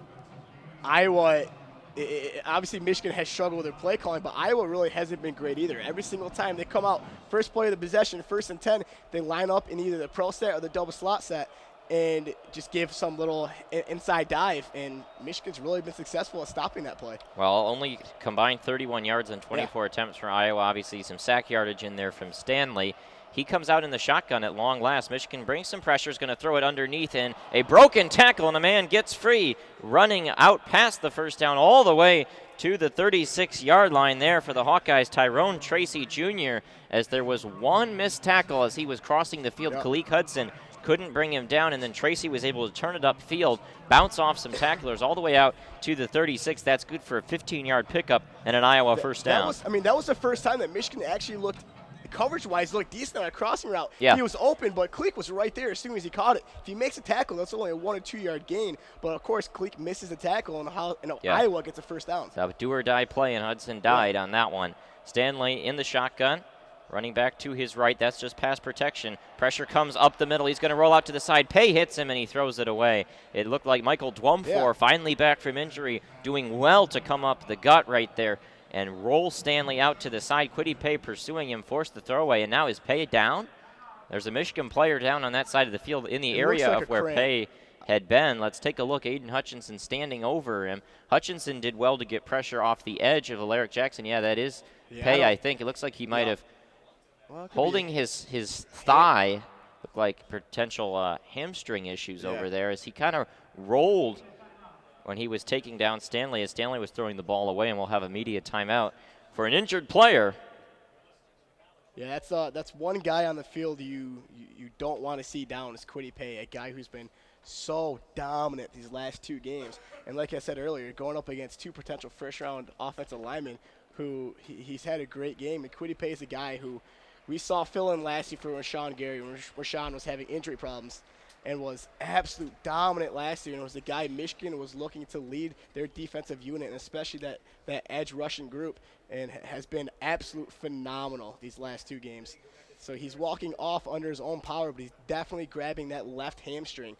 And we know the history of the hamstring injury and how tough it is to come back from that. So hopefully it's nothing too serious. Hopefully he just pulled something real quick and he can stretch it out and get back on the field. It'll be 2nd and 10 Iowa when we come back. 10-3 Michigan on top over the Hawkeyes. Maryland 41-7 over Rutgers in Piscataway. Rutgers has had a lot of weird stuff happen this week where you have Artur Sitkowski decide he's going to redshirt this season and sit out the rest of the year. Raheem Blackshear decides he's going to redshirt and sit out the rest of the season. So yeah, it's not exactly ideal for Rutgers football for their 2 best offensive weapons to say, hey, I'm done this season. I want to play and you have the coach gone. I mean, exactly. It's rough stuff. It's got to be tough. I mean, the New Jersey's a good pipeline for high school football talent, and Rutgers just can't seem to pick themselves up off the floor. And I just don't understand. I mean, they might as well just be out of the Big Ten. I mean, they don't do much. They bring television viewers from the East Coast, but I mean, how really relevant is Rutgers in football? Do they present a problem to anybody in the conference? Well, which we talking about during the week is that the Rutgers should run the triple option. Might as well. Do something. I mean, if they're always going to be at a talent deficit to some extent, and so the great quote from We Are Marshall, Matthew McConaughey said, all bad teams run the veer. If you run the veer in the triple option, at least you can trick someone to be smarter. Right. So, I mean, I'm with you. I mean, that's what Army, Navy, and Air Force does, and it works. Well, because they will always have the size issues, and so if you run the triple option, at least things get funky. Yeah. Speaking of Army, they were down at the half to Tulane. Yeah, Yep, and that's a team I thought now 28-21 Green Wave on top. Okay. Yeah, Army's a team I really expected to run the table. I mean, they gave Michigan a hell of a fight, and they got a lot of talent. So here we go, out of the timeout. 2nd and 10 Iowa, 10-3 Michigan on top from the 36-yard line. They bring Tyrone Tracy in motion to the right side, I formation. It's a delayed give, and this is a nicely designed play, but a flag does come in. And going forward for about 3 or 4 yards there before bringing down was Torrin Young, but it looks like a holding in the obvious vicinity of where that would be. And the referee does give the motion to the Michigan sideline. If Michigan accepts, it's 2nd and 20. If they decline, it's 3rd and 6. And they are just going to decide to back them up. Iowa obviously not the best in terms of getting big plays. Just the one to note in this game. So you move them back to their own 26, and now they'll need the 46, 2nd and 20. This is where you try to just get some chunk yardage back. Michigan pulls Dwumfor, the defensive tackle, off the field. They put Josh Uche on there, trying to mix up all their fronts. Dwumfor's looked good today. Yeah, again, a guy who we've been talking about Quiddy Pay's success, but Cam McGruin, man, he's looked really good. Yeah. And again, that play applied some pressure there and drew the holding penalty against Paulson. a guy who's been very, very good. It's not exactly like Devin Bush. He's not as big, but sure, he's got that speed. McGrone, the redshirt freshman from Indianapolis, Indiana. He'll come free rushing right in the face of Stanley. He's going to have to roll out to his left, fire over the middle, complete, and bouncing off 2 tacklers, and then finally going down. A lot of effort for no gain on that play as Stanley did a great job just to find a receiver open on the sideline, and he was able to fit it in there to Tyrone Tracy Jr., but Kalik Hudson and Vincent Gray in the area shook the first tackler. Yeah, and then brought down, no gain on the play. 3rd and 20. We saw them convert a 3rd and 22 in the shadow of their own goal line in the first half. Does Iowa have something here, and how does Michigan approach this? It was man coverage down the sideline. Got to be zone coverage. You got to have a safety over top. I mean, last play we saw a blitz design on sort of a stunt where Kemp goes to the inside and Cam McGrone came off the outside. But here, if 3rd and 20, you have to have the safety over top. Stanley in shotgun. They try to blitz. That throw is dumped off underneath into the flat. Check down to Mekhi Sargent, and quickly they're consuming him up. Carlo Kemp, Levert Hill, Michael Dana, 3 guys in the area. Again, no gain, maybe even a loss of 1 back to the 25. That'll bring up 4th and 21. So a holding penalty for Iowa basically kills this drive. Absolutely. Unable to do anything. Michigan's rushers getting home despite those great 2 left and right tackles in Alaric Jackson and Tristan Wirfs. Michigan's been giving them a lot of issues, and the rushers up the middle in between the guards, Polson, Barnwart, and the center, Linderbaum. Good rushing coming from every aspect. Stanley increasingly uncomfortable. They send the Aussie punter, Michael Sleep Dalton, out, and this one is a diagonal punt from the right side of the field, rolling to the left over across the sideline. Donovan Peoples-Jones won't make any play on it, and it'll be down at about the 19-yard line. So Michigan leading 10-3, 5:07 to go in the 3rd quarter. The Wolverines will take over after this break. Yeah, very nice punt there. Switches field, field positioning here, and like you said, it was a diagonal punt. He's an Aussie punter, so he's rolling right, kicking on the move, and he kicks across the field to the left where DPJ is obviously going to lean right because that's the way he's rolling. Very nice punt. Gets a nice bounce there. And Michigan's coming out here, and like I said, it's creativity's been lacking a little bit. I'm curious, on 1st down, why not? Take a shot here. Give a little play action. Get Charbonnet on the inside zone. Play action. Throw it up top, man. You got Nico or DPJ, 2 guys who, I mean, if they were on Alabama or LSU, probably be 1st-round picks. I mean, they have so much talent. Yeah. And Michigan's got to utilize them. They utilized them last week. They had good games. Michigan had a great offensive sequence. They got to do it here. They got to do it against really a team in Iowa who doesn't exactly have the great size there in the secondary. And we know Nico Collins can get up and fight for the ball. So I'm curious to see what Michigan's do here this drive. And an unusual, what year was it there? They put up 3 possible answers, and it was none of them.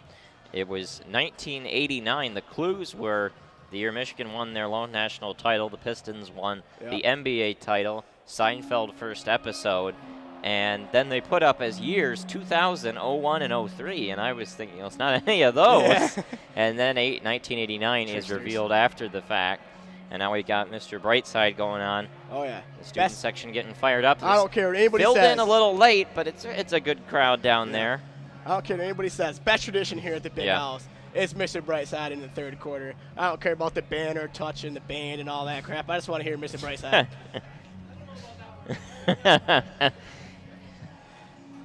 5:07 to go here in the 3rd quarter. We 1st and 10 Michigan on the 19 out of the media timeout. Wolverines went up 10-0 in the early stages of the 1st quarter, and it has held all the way. But I mean, Michigan hasn't scored a point since the 1st quarter, and those points were gifted on the Nico Collins 51-yard reception and the fumble down in Iowa's red zone. So Michigan has not looked good. I mean, the offense has been very stagnant. I mean, I think they're only averaging about 4 yards a pop right now, which is not horrible, and Charbonnet's been pretty efficient. But there's a lot they still got to grow on here. And like I said, I want to see him stretch the field just a little more here in, this big possession. Total yardage 186 to 183 in favor of the Wolverines. We're back now out of the timeout for this action. Michigan 10-3 over Iowa in a matchup of top 25 teams here at Michigan Stadium in Ann Arbor. Patterson in the shotgun. He's got Turner in pass protection. Will swing it out into the flat. Got it complete to Ronnie Bell, and he gets violently thrust down right about the 21-yard line. Again, that's a lot of effort for only about 2 yards as Nick Neiman over there on the tackle on the left sideline as Patterson quick to get it out, but not much separation against these physical Iowa linebackers and DBs. To me, that's why the bubble screen is by far the most overrated play in any playbook of any coach in football. You run a bubble screen and a trips formation, you throw it to one guy, and there's 3 guys covering you, and you only have 2 blockers. It's probably not going to work. Yeah. It didn't work for Michigan there. And now it is just an inside draw, a gain of maybe 1 or 2, but not much going on there as Christian Turner goes forward, but right into a mosh pit of humanity there. Yeah, as we hear And the it'll bring up 3rd and 6. You hear the boo birds here in the big house. Crowd People getting are not a little restless. Exactly. And this big house crowd of 111,519 on the edge of their seat for a big 3rd and 6. And this is an opportunity where if Iowa can force 3 and out, they flip the field, get good field position. Only down a touchdown, 4 minutes to go in the 3rd quarter. Plenty of time in this game. Patterson has got a running back to his left, tight end Eubanks offset from the formation. 3 wide receivers. Iowa is only rushing 4. Patterson's pretty well protected. Now he's going to roll out. He's got room to run. He's going to cut over to the left side. He will pick up the first down and rumble out of bounds at the 33-yard line. A gazelle scampers out of bounds, and Shea Patterson picks up the first down, improvising that play. Very nice job there. He was clearly looking for Ronnie Bell on the 15-yard flag.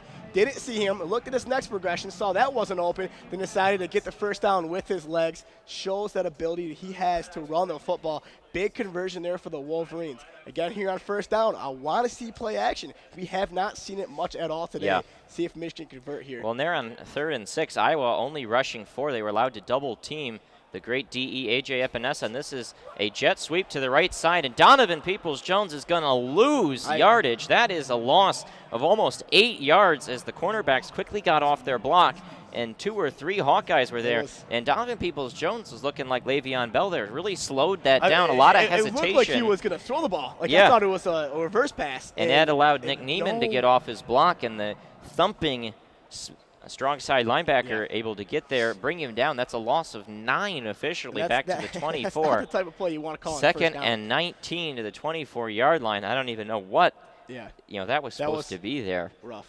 It's a definition of it's just a bad play, poor execution. 5 on the play clock, under 3 minutes to go in the 3rd quarter. There's some play action. Patterson's in trouble. He's going to get hit, and he will go down. Iowa brings him down. Looked like a rush up the middle. Epinesa and Chauncey Golston there. Rotating inside is Mike Nwenu, the right guard, having trouble containing those physical defensive ends. Let's take a look. Yeah, it looked like Golston stunted there, looped into the inside, got around the right guard, and brings him down. The Detroit, Michigan native and redshirt junior from East Village Prep High School. Another sack. That is a loss of about 7 yards on the play, and now from 1st and 10 at the 34, we have 3rd and 26 from the 17, and Patterson's just going to run a screen off to the left side off the formation. Charbonnet picks it up, and he'll go forward for quite a bit of yardage, but that's really just punting room, 8 yards to the 25, but that goes from 3rd and 26 now to 4th and 18. Michigan will send Will Hart out there, and Iowa only down 7 will get the football back. A very, very horribly executed screen there.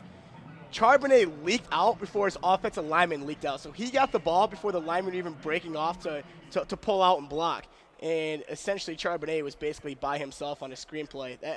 Just not good offensive scheming and execution today by the Michigan Wolverines. Jymon Colbert on the tackle, and there's another booming punt off the right foot of Will Hart. This one caught by Nico Reganey. He's going to run to the left side of the field, gets around his blockers, out of bounds at about the 32. Looked like there might have been a block in the back, but no flag is thrown. They'll mark him out at officially the 33. Hassan Haskins, the one to help knock him out of bounds, as he caught it on the right side of the field and looped all the way across. And again, we see Will Hart, that great leg, but he's been out kicking his coverage a little bit. And that one just way too far out in front of the Michigan Gunners, and about a 15-yard return there for the talented slot receiver out of East Haven, Connecticut, Nico Reganey. Yeah, 2 things on that play. Like you said, Will Hart not getting a lot of airtime on his punts. He's booting it far. He's getting 60 yards of ball. When the ball's in the air, it's traveling 60 yards, but not getting a lot of airtime. And also Haskins really has got to keep better contained. Yeah. Stanley's going to throw over the middle, and it's tipped incomplete to Amir Marset. He's down to the 40-yard line off the hands of Kalik Hudson. Looked like he might have had an opportunity to pick that ball off. It got tipped into the air and into the hands of the guy that Stanley was looking for anyway. That's his burner wide receiver, Amir Smith Marset, out of Newark, New Jersey, running a slant down the seam and after it tips off the hands of Hudson, was not a good throw. No, tough and break there for the Wolverines. A little assist from the opposition, and that's a first down out to the Michigan 40. Now a quick handoff beside the left guard, Mekhi Sargent rumbles forward with good blocking from Landon Paulson, and he'll pick up about 5 yards. They'll mark him at the 35. 5-yard pickup, second down and 5. Landon Paulson twins with Levi Paulson, who's played on the offensive line a little bit. Landon starting at left guard today, setting a good block out of Moville, Iowa. That's in the northwest corner of the state, sparsely populated towns. And the twin brothers Paulson, they look like Vikings, long hair and beards. Yeah. And again, Iowa coming out here in a tight set, bunch on both sides. Stanley under center. He drops back. Pressure starts to come. He's going to get hit. He's going to go down. Sacked back at the 40-yard line as the pressure just kind of came on him. The pocket collapsed, squeezed in between. He had nowhere to go. They'll give the sack to Michael Dana, and that is a loss of 4 officially marked at the 39. It'll be 3rd and 9 Hawkeyes trailing 10-3 to Michigan when we come back after this immediate timeout at the end of the 3rd quarter. Yeah, that's the tough thing about bunch formations. When you do that, they congest everybody in the middle of the field. Michigan has 5 or 6, 7 guys in the box where they can just focus on the pressure. Obviously, they're looking at the flats. They're trying to get the ball outside when they're running a bunch formation, trying to get guys, obviously traveling to the outside. But nobody really was able to get open there for the Hawkeyes. And again, Michigan getting pressure because, like I said, they have 6, 7 guys in the zone or in the box because Iowa's lined up in a bunch formation.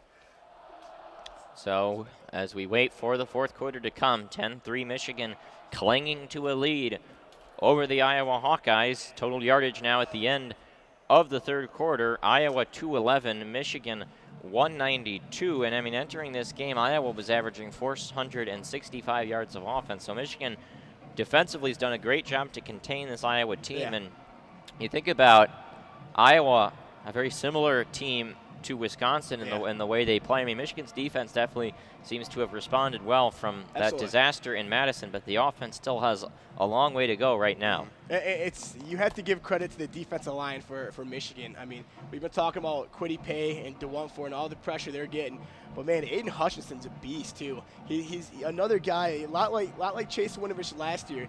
Aiden Hutchinson, just a guy who plays with passion and plays with intensity. And you saw that play last week where he stops that quarterback on the goal line and gets up and just screams with a whole bunch of enthusiasm. A guy with a lot of energy, with a lot of talent for the Wolverines.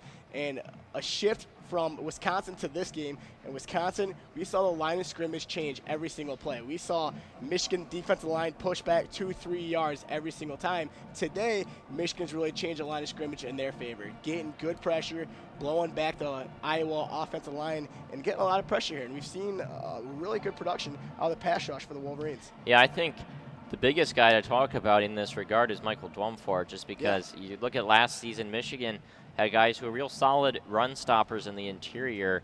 The departed Brian Monet, guys like Carlo Kemp, but none of them offer the pass rushing that Michael DeWumfor can have. And when you have a pass rushing defensive tackle, that is so huge, because you look at Iowa on those previous plays where Michigan had 3rd and 6, Iowa was rushing 4 guys, and if you don't have a pass rushing threat in the interior, then they can just double your ends. Yeah, absolutely. And A.J. Epinesa getting doubled on every play because Iowa just does not have that pass rushing DT right now. But when you have a threat like a DeWumfor, that opens up opportunities for Paye and Hutchinson off the edges. And that's what's so frustrating about some of the failures that Michigan's had in the secondary, covering these blitzes and all stuff like that. Michigan's down linemen are the guys who've created all the pressure for the Michigan defense. It's not necessarily – Cam McGroon's been there a couple times. He's done a good job. But Kalik or Glasgow aren't really the guys providing a lot of pressure, so they don't really necessarily need to bring 5, 6 guys every time when you know Hutchinson, Kwity, and DeWumfor and Carlo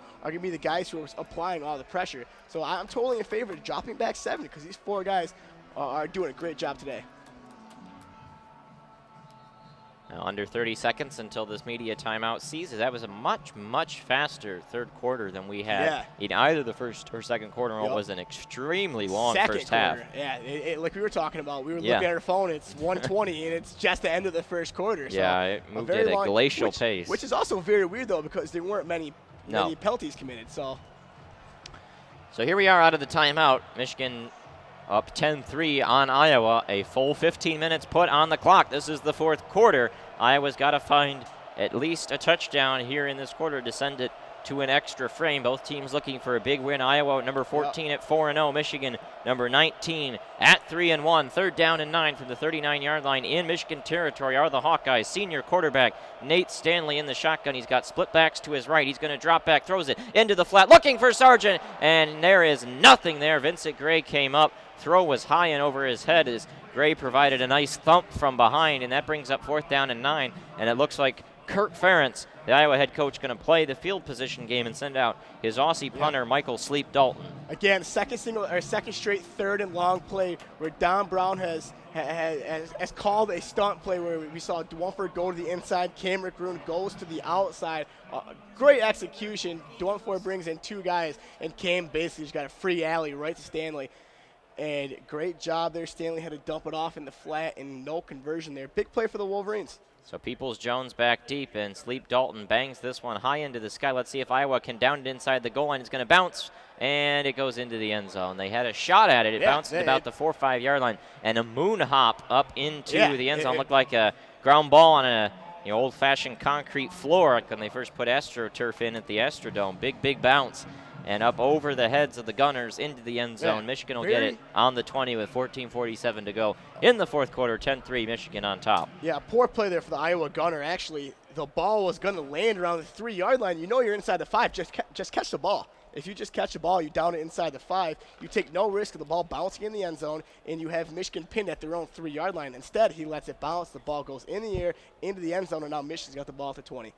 So out comes Shea Patterson, senior quarterback for the Wolverines out of Shreveport, Louisiana, born in Toledo, Ohio, trying to lead his Michigan Wolverines to a successful season, but they got to win this game first. There's a nice out route to the left side of the field. It's caught by Nico Collins. He gets gang tackled and pushed back, but forward progress was stopped at the 30, so this looks like it should be enough for a Michigan first down. That is now the 3rd catch of the day for Nico Collins. He had that 51-yard bomb that led to Michigan's only touchdown of the game back in the first quarter. That's his first catch in a while, and a Michigan first down moves them more in a respectable position in their own end. First and 10 from the 30. Like you just hit, that's something to look at. You look at Nico, only 3 catches. Davin Peoples-Jones, only 3 catches. Eubanks only has 2, and Tariq's got none. And these are guys who have a lot of talent throwing the ball. Patterson catches it in the shotgun, and banging it up inside. There is Christian Turner after a gain of about 2. Still little threat of a quarterback run, not opening up a lot on the interior. We've seen one design Patterson keeper today, and you can just tell the Iowa defense still does not respect the quarterback's ability to run the ball in this game. I do like that play concept. You get Ronnie Bell coming in motion. You fake it to Ronnie. Obviously, the defense has to take 3 things into account. Ronnie Bell coming off the end around. You got Shea running, and you got the backfield, or the running back on the backfield. Good option. Only gets 2 yards. But Patterson, well protected, throws over to the sideline and out of bounds very quickly. Donovan Peoples-Jones making that catch. He got good separation from the cornerback DJ Johnson, an Indianapolis, Indiana native. Gets shook there by the talented junior receiver out of Detroit, Michigan, 5-star athlete Peoples-Jones. Just a nice comebacks route. Make the catch, get out of bounds at the 42. First and 10, Michigan, under 14 minutes to play. Still leading 10-3 in this game. See, this whole passing thing is pretty cool. When they do it, they get first downs. I don't know why they haven't done it all game, but, hey, it's working now. Patterson motions a man. That's Ronnie Bell running into the slot. Patterson drops back. Plenty of time to throw. Well protected. Is going to fire a nice strike down the sideline. Complete to Tariq Black, using all the receivers, sharing the love. Out of bounds at the 38. A nice tight spiral. And Patterson finds Tariq Black out of bounds into Iowa territory. And Michigan, after such a stagnant offense, picking up yardage in chunks. It's exactly what we were talking about earlier. We wanted to see a first down play where we get play action. You send 3 or 4 guys down the field, and Tariq falls off for a 15-yard out. Big conversion there for the Wolverines, who are moving the chains through the air, and that's something this team could do very well. Patterson in the shotgun, hands it off to True Wilson right up the middle. Nice hole down to the 30-yard line as he gets sandwiched between a couple of Iowa defenders who came up to make that play, but not before a big game. Jack Kerner on the tackle. And those are the effects. If you could throw the ball, you can soften up the defense. If you could move the ball through the air, you have a better chance to run the football and softening up that defense. 2nd and 2, delayed give to Wilson again right up the middle, and he bangs it forward past the 20-yard line. Michigan right now really running it well, and the true chants come all around the big house right now. True Wilson, a guy, senior out of Warren, Michigan, a former walk-on who earned a scholarship before last season. He worked in the offseason to lose some weight, get faster, get stronger. That was a good run by True Wilson, but and once he got to the third level, if he cuts it outside, he reads his blocks better. That's probably a touchdown for Michigan. He cuts it inside and only picks up 1 extra yard. Well, Michigan's offensive line, great blocks there on the delayed give. Patterson in the shotgun again. Now it's Christian Turner on the field as a pass protector. He's going to throw for the end zone, looking, and it's going to fall incomplete. Is trying to make a diving effort there in the corner of the end zone, intended for Mike Sainris still, but it drops incomplete. Pretty solid coverage on that play. Looked like wrapping just one left hand around that sort of shoulder pad area by the free safety, Jack Kerner, redshirt sophomore out of Des Moines, Iowa. He's really playing because of injury. Kevon Merriweather got hurt before the season. They put Kerner on the field, and really tight coverage there. Might have been a pass interference. That's a judgment call. A lot of contact. It looked a lot worse in live action. Seeing it on replay, there's not much contact, but Sam Still's motion was definitely stopped. Turner will take this one, run it right up the middle, and he'll go down at about the 16-yard line. That's a solid 3-yard pickup, but now you're in a 3rd and 7 situation in the red zone. What does Michigan go to right here? Davion Nixon on the tackle. Yeah, it's 3rd and 7. You still have a good portion of the playbook available. Obviously, they're not going to run it here, but you still have a lot of things you can do. You can run a lot of routes to pick up 7 yards. You can go the slant, a curl, anything, a drag, anything. So Michigan doesn't exactly have to push for the end zone, and they've been very good in speed or in space. So we'll see what Michigan does here. 3rd down and 7. You don't feel like they need a touchdown necessarily, but a touchdown would. 3 seconds with on the the way game the clock. defense is playing, that play clock winding down. Patterson drops back, well protected. Is going to fire for the end zone again. He's got Ronnie Bell there, throw way high. And regardless of whether there was contact, that ball uncatchable in the end zone. Looked like Geno Stone in coverage there as it was over the head of number 8, Ronnie Bell. And that's what we were talking about. Michigan doesn't have to throw that ball. I mean, there's a lot that goes on. Like I said, you got a slant, you got a drag, you got a curl, you have an in or an out. There's a lot you can do. You don't have to force a 15-yard flag in the back of the end zone when you could run a 6 or 7-yard slant and pick up the 1st down. It's just there hasn't really been a good balance of throwing the ball short or long. You got to find the middle, and Michigan really hasn't done that. Moody comes out to attempt this field goal, and it is no good. Wow. Missed it. Looked like to the right there. Tough to tell from our angle. They run Jake Moody onto the field. He was 4 for 4 on field goals this season. Pushes that one wide to the right. We saw Nordine miss that 58-yarder right before halftime. And, this one wide to the right. I mean, that one just hugging the post right there. But it gets tucked on the wrong side, wide to the right. A missed field goal, and this lead is still just one score. 10-3 Michigan on top over Iowa. 11:01 to go here in the 4th quarter. Things getting dicey at the Big House. Again, another example of Michigan football just not executing well at all. I mean, that's the 3rd time that Michigan's had the ball in the red zone, and they've only been able to come out with 10 points. I mean, you just can't afford to do that. You have to convert on your plays. You get in the red zone, put the ball in the end zone. At least get the ball through the uprights. I mean, just really bad execution by Michigan. Offense actually looked really good that drive, and it results in 0 points for the Wolverines. Just another error that is really holding back Michigan. 10-play, 64-yard drive for the Wolverines, but it ends in a field goal attempt. That is missed. Michigan still 10-3 over Iowa as we play here in the 4th quarter. Starting to get late in this game. Total yardage now 256 to 211. Michigan on top in that regard. This game just doesn't really feel like a 10-3 ball game. Like, for me, at least watching this game, Michigan's defense really hasn't looked that great. I know they only gave up 3 points, but they've had a lot of errors in the secondary, and the score is the way that it is because both Michigan and Iowa can execute in their opportunities to put points on the board. I mean, Michigan, misses a field goal. Iowa twice has punted on the 35-yard line, and I don't know. It's been a game where teams have been able to move the ball fine in the second half, but just can't put up points because they can't convert on 4th down or in the red zone. We have Slippery Rock score. Slippery Rock leads Mercyhurst 45-14 in that game right now.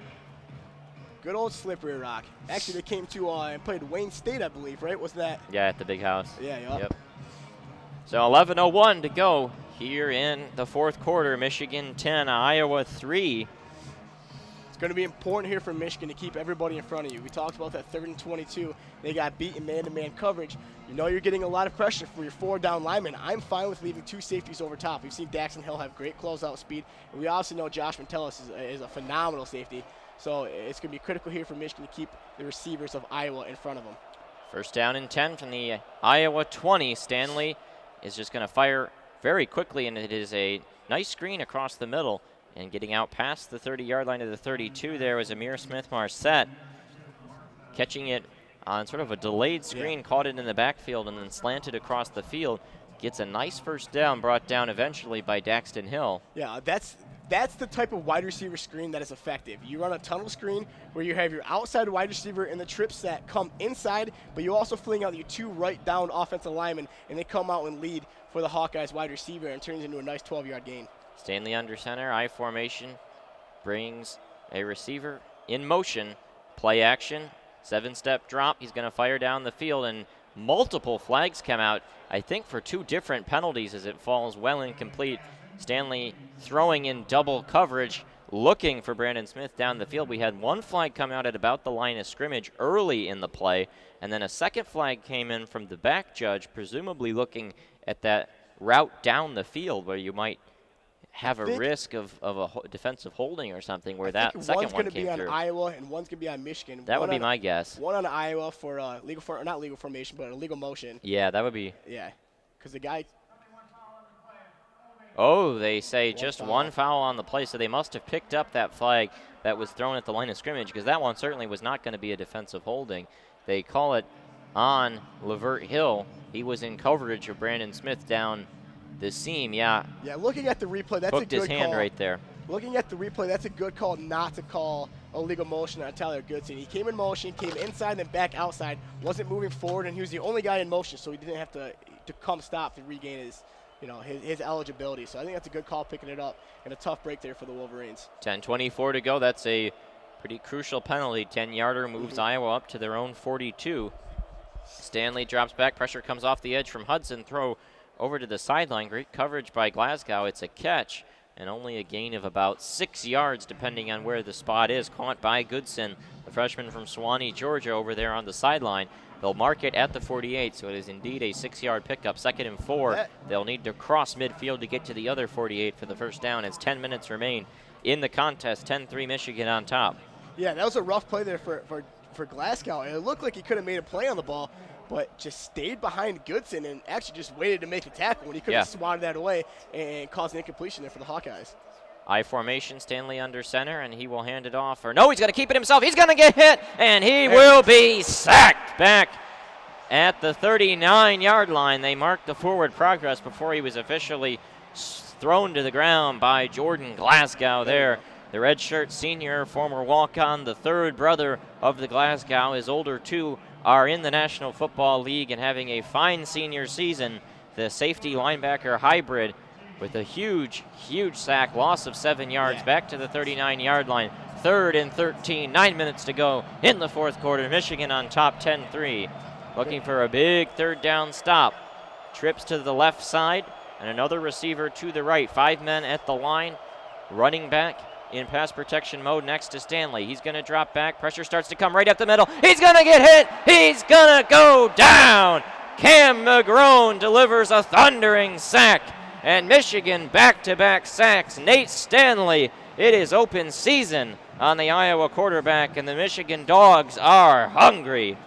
Again, that's the Wolverines applying pressure. Cam McGrone, the dude has been a beast the last 3 games. Even against Wisconsin, looked very, very promising. And right there, it gets Michigan 7th sack of the day. 7 sacks for the Wolverines. And Cam McGrone on a huge 3rd and 12 play gets a big stop for the Wolverines. Hopefully they can put some points on the board this drive. Michael Sleep Dalton pops that punt up in the air. It's not a very good one down the sideline. We'll see where the referee marks it out of bounds. He's going up the sideline, and he will spot it at the 40 exactly. And indeed, You now have another sack on Stanley there, 2 to conclude that drive. Yeah.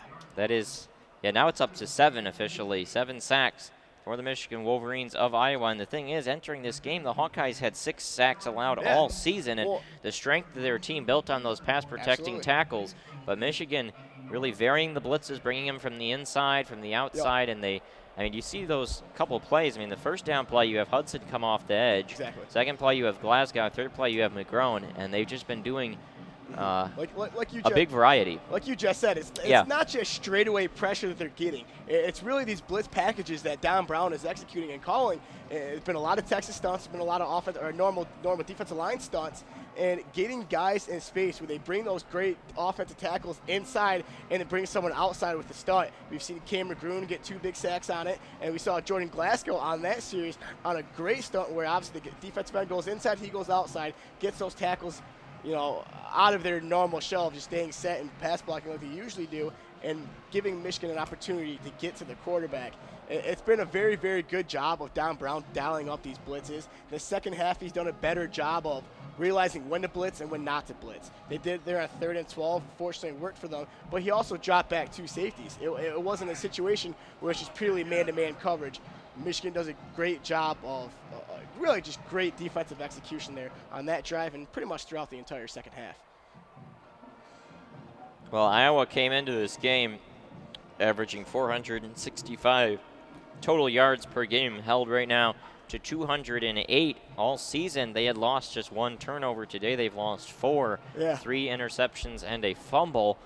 They had allowed just 6 sacks all year. Today they've allowed 7. This is really unprecedented for this Iowa offense. Have not faced a lot of obstacles this year, and they are just getting battered right now, and that's the only reason Michigan's still on top. Just 10 points and 256 total yards from the offense. Michigan offense not doing the defense any favors, but the defense shouldering the weight right now. Absolutely, and it's been a product of Iowa's poor execution, but also Michigan's success and what they've been able to do. Like I just talked about, the blitzing schemes have been very good.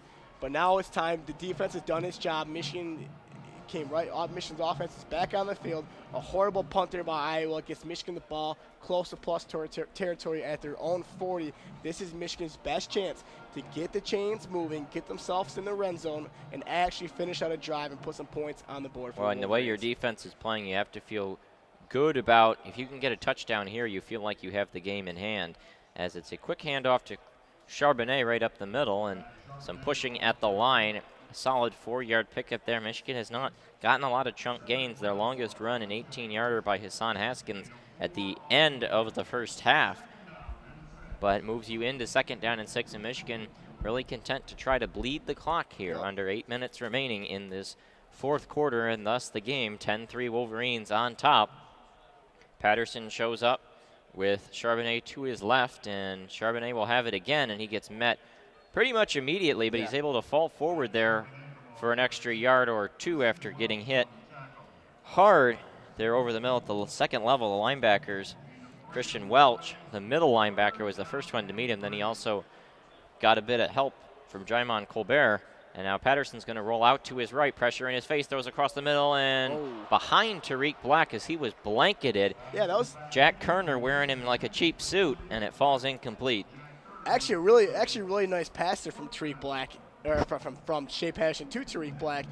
The Iowa DB was actually on the front of Tariq, and Shea threw it to his back shoulder. Gave Tariq a chance to make the catch, to make a play. But again, Michigan's offense just not being able to get things going, and had to punt here.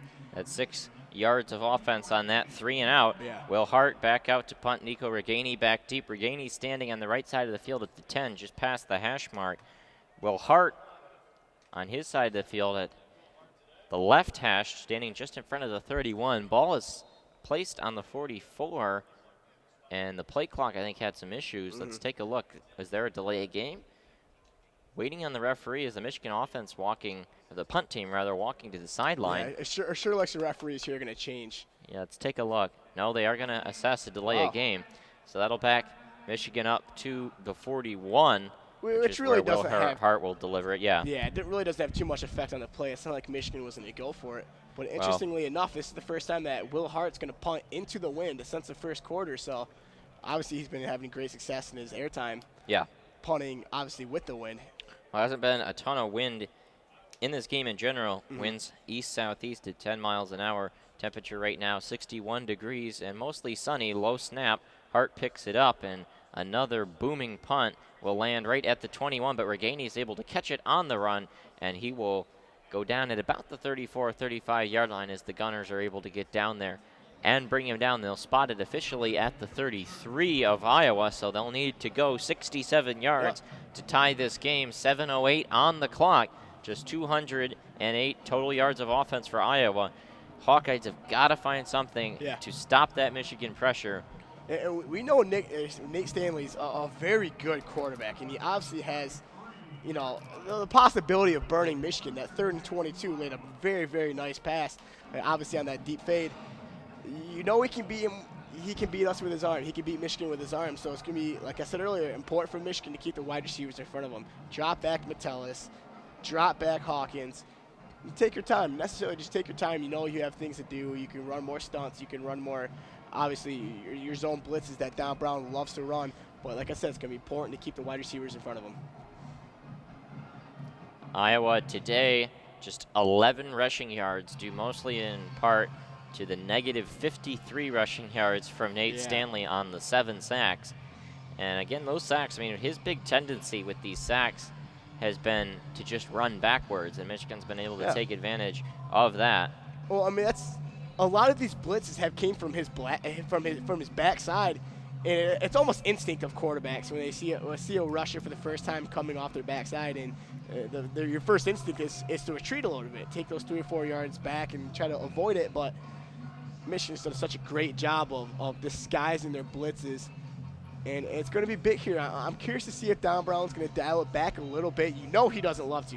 You know he's a guy who loves to fire those blitzes. It's been working so far, so let's see what Don Brown has up his sleeve here midway through the 4th quarter.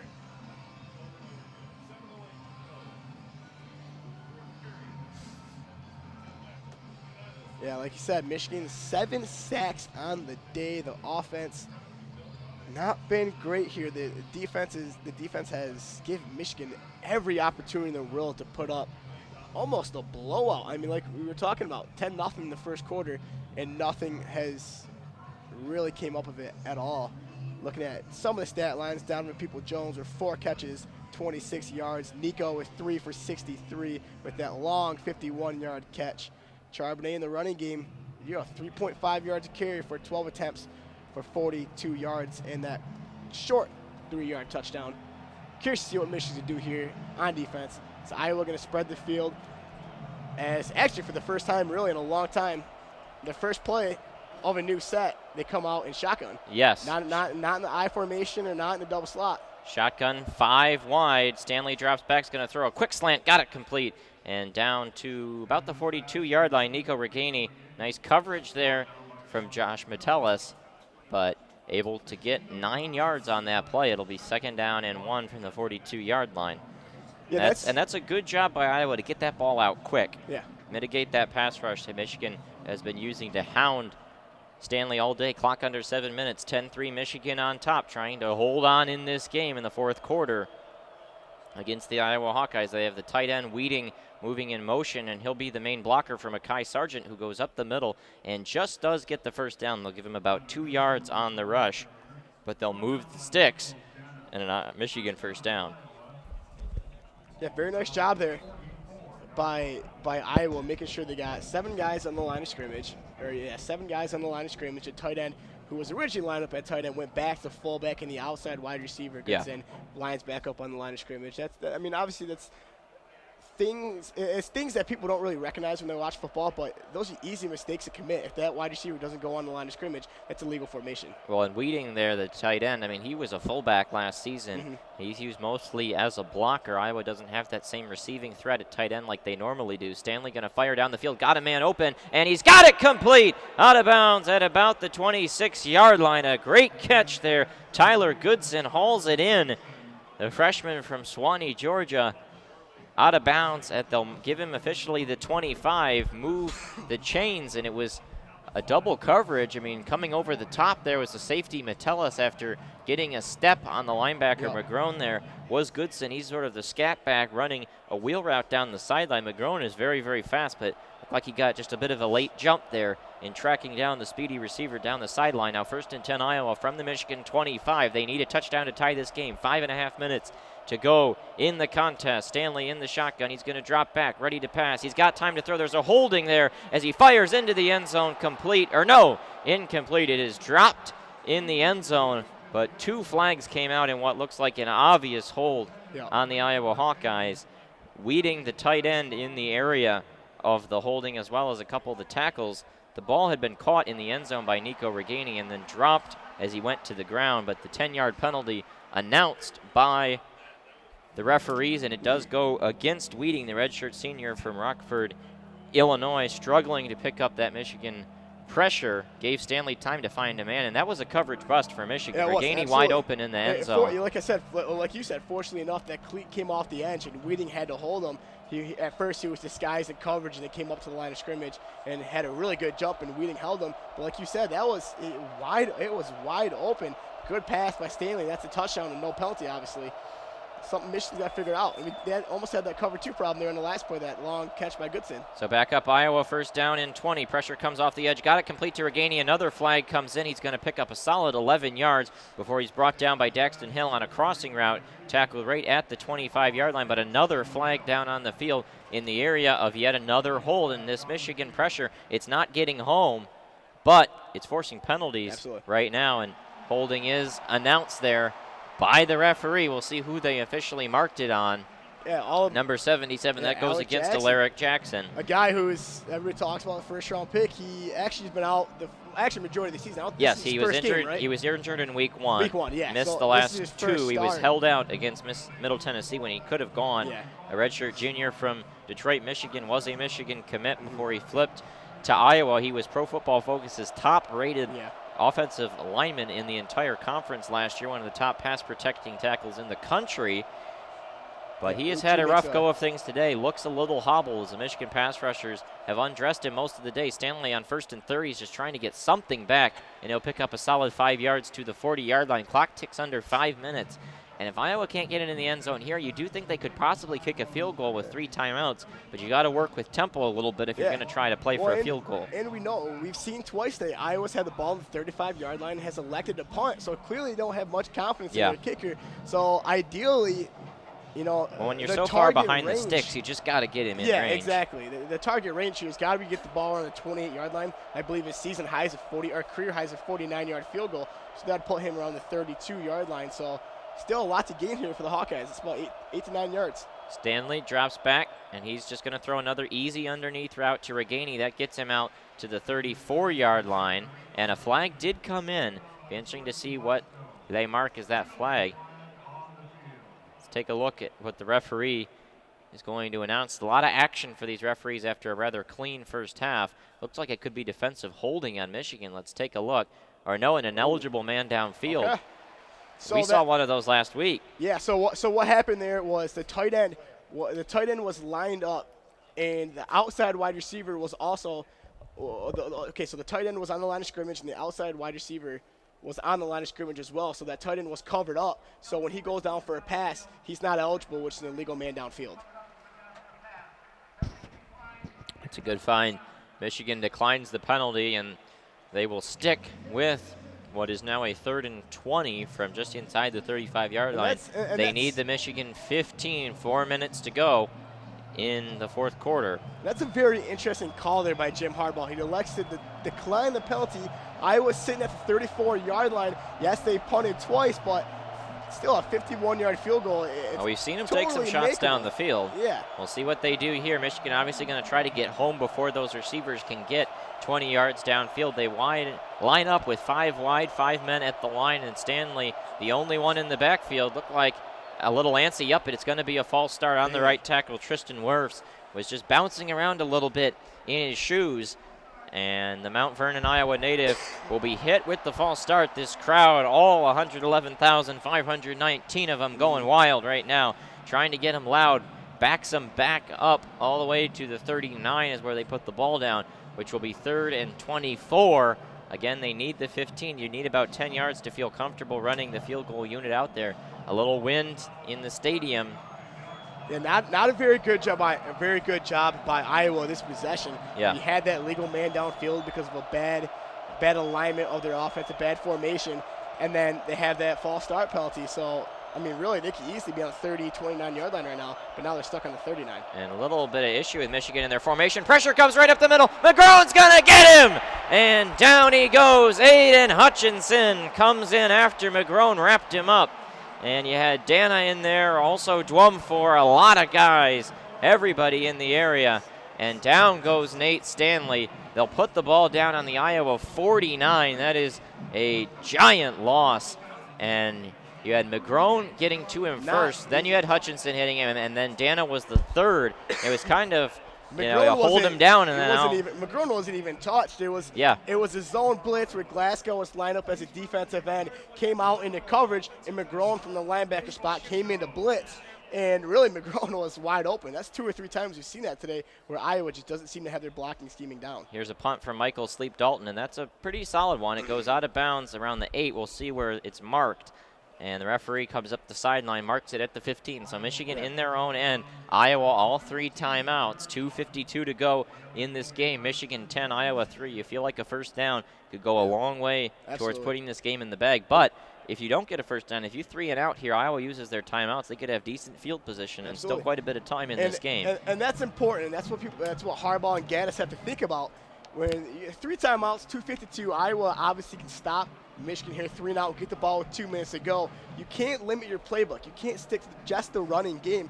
Michigan's still got to be, they got to have the ability to pass or run and keep all aspects of their playbook open. And I'm curious to see if Harbaugh is going to try to do something, a little play action here. And if they stop the clock, that's fine, but at least you get a shot to get the first down and really get one play where Iowa cannot use the timeout if they get the first down on first. Get the first down on first down. So it's going to be important here for Michigan to bring all aspects of their playbook and keep it open. Well, Michigan's going to need to be able to run the ball with efficiency here, which they've had a bit of trouble with in this game. They've had a few long runs, but you look at Patterson, his long run was 15 yards. That was a designed scramble. The long Haskins run before the half. Outside of that, Michigan's only been getting about 3-4 yards just per rush on the standard down, 4 yards per rush in the game overall. Yeah. And that's a good point. You talked about Shea on the scramble. That's something that's absolutely perfect for this time. 2:52, you bring out the zone read option. A lot of times we've seen Michigan, Ronnie Bell come in motion or DPJ come in motion. It almost kind of turns into a triple option where the defense has to think about DPJ coming off the edge. They got to think about Shea running, and they got to think about whoever's in the backfield as a running back running the ball. So if you don't want to pass the ball, you can at least be creative with the running game. And we'll see if Michigan's going to execute that here today. First time that Michigan has had 8 sacks since the Ohio State game of 2016. And you talk about an Iowa offense that had only allowed 6 sacks the entire season. They give up 8 in this game. It has just been an assault from every area. And you can see the way that the presence of Cam McGrone is really supercharged. Absolutely. And like you said, this is the Iowa team who's considered to be one of the best offensive lines in the country. Talk about Iowa, Michigan, and Wisconsin. They're going into this season. Like clearly, those are the 3 best offensive lines in the country. And Michigan's offensive line has severely outplayed Iowa's offensive line. So 2:52 to go in the game. Michigan 10, Iowa 3. Michigan first down could seal it. Big play here. First down is if you want to pass, first down is the best time to pass. Yeah. When you're in a situation like this with 3 timeouts and 2:52 to go. Because if you don't get it, whatever, you still have a chance to run the ball twice. Patterson in the shotgun, and he will hand it off to Sherman. No, he'll keep it himself, and a nice keeper there faked me out, and down he goes at about the 23.5-yard line. And Kirk Ferentz will use his first timeout. And that's it's actually pretty good to see Shea do that finally. He's been really, really timid in keeping the ball in the zone read running scheme. And him actually do it right there and get a big 4 yards is critical for the Wolverines. And it shows a lot that Shea Patterson is getting more comfortable in this playbook and in this offense.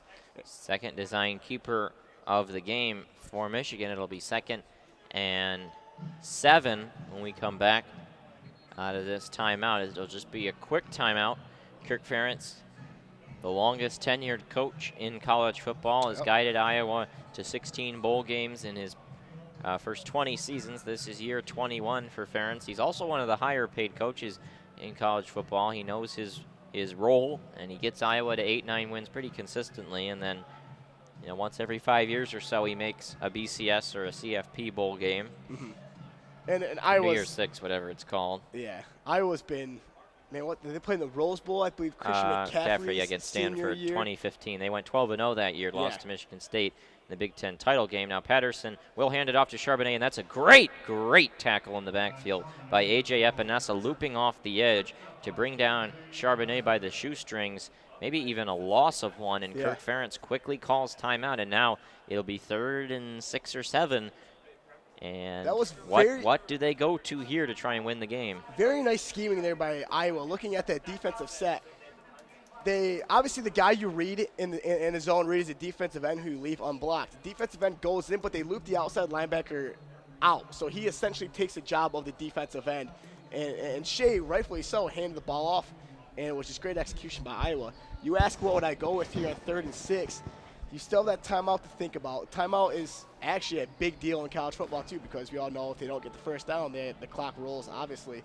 And there's no 2-minute warning to stop the clock. So that timeout's critical. So I would not risk throwing the ball in the air. I would get a little creative in the run. I liked what they did earlier when they have Donnie or Donovan People-Jones or Ronnie Bell coming in motion, sort of give that triple option look. I want to see them go to that here on this 3rd and 6. And now Harbaugh is going to call a timeout right before they were about to snap that, so Michigan uses their first timeout of the second half. Iowa now down to just one timeout. They'll try to use one after this play if they can get that stop.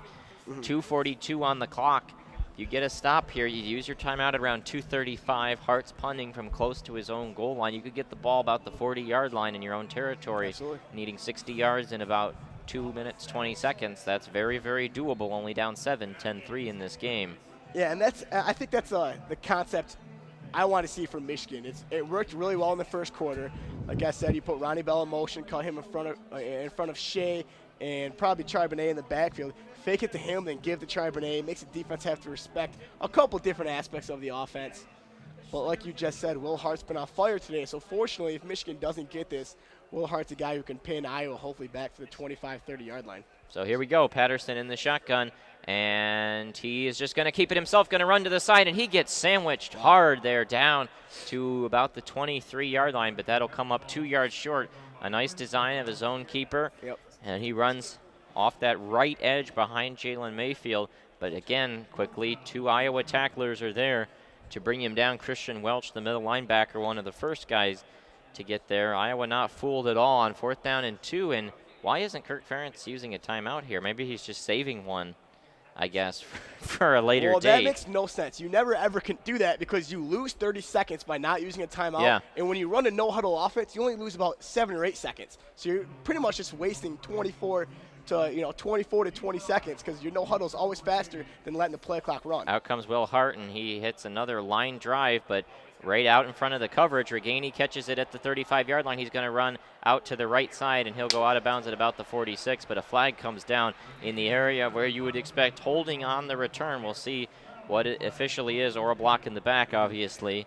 Depends on the call, but that could back Iowa up closer to their 35 as opposed to where Reganey went out of bounds at the 45. Yeah. Referees conferring about this potential flag. There were a couple flags down on the field, came in from multiple referees. Will Hart's been really effective of kicking the ball far. Yeah. But he's getting no airtime on his punts. Right, line drives. There's line drives right at the returner, and it gives him so much space to work where his coverage can't go down the field. I want to see Will Hart as the games go on this year and he has more opportunities to punt to get more airtime so his coverage can actually get down the field and make a play. This is a long referee conversation. And they break the first conference. That was 6 different referees conferring, and now some other referees come on, and Kirk Ferentz wants to know what's going on.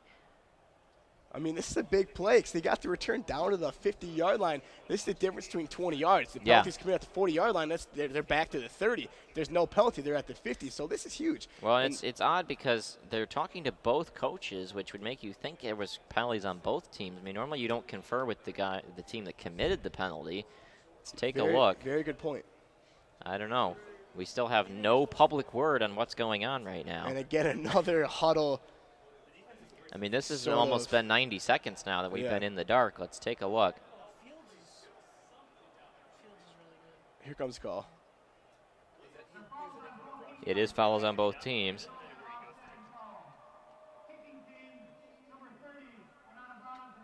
Daxton Hill's going to get hit for going out of bounds and coming back in. And a blindside block's going to be delivered on Iowa. And a hold on Iowa. Three different so penalties. Three different penalties. Nice. Now they re-kick, but here's the issue of Kirk Ferentz not using that timeout is now you're down to 146. And punts take quite a bit of time, so you might burn 15 seconds here. Now Iowa has the ball with only 90 seconds remaining when they might have had it with 2 minutes. I mean, the timeout is useful, but it definitely curious clock management here. Yeah, we talked about this last week before the halftime against Rutgers. Right. You always have a guy on your staff whose job is to literally be a clock manager. And I feel like that's the first rule you have to know. No huddle takes up less time than letting the play clock roll down in 4 or 5 seconds.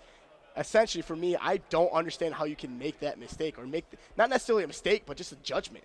And that judgment leads to a big, a mishap in the time. Low snap to Hart, and he has another line drive punt. Reganey comes up to catch it at the 34, kind of bobbles it, and then just running around guys, and now he'll be brought down at the 44-yard line.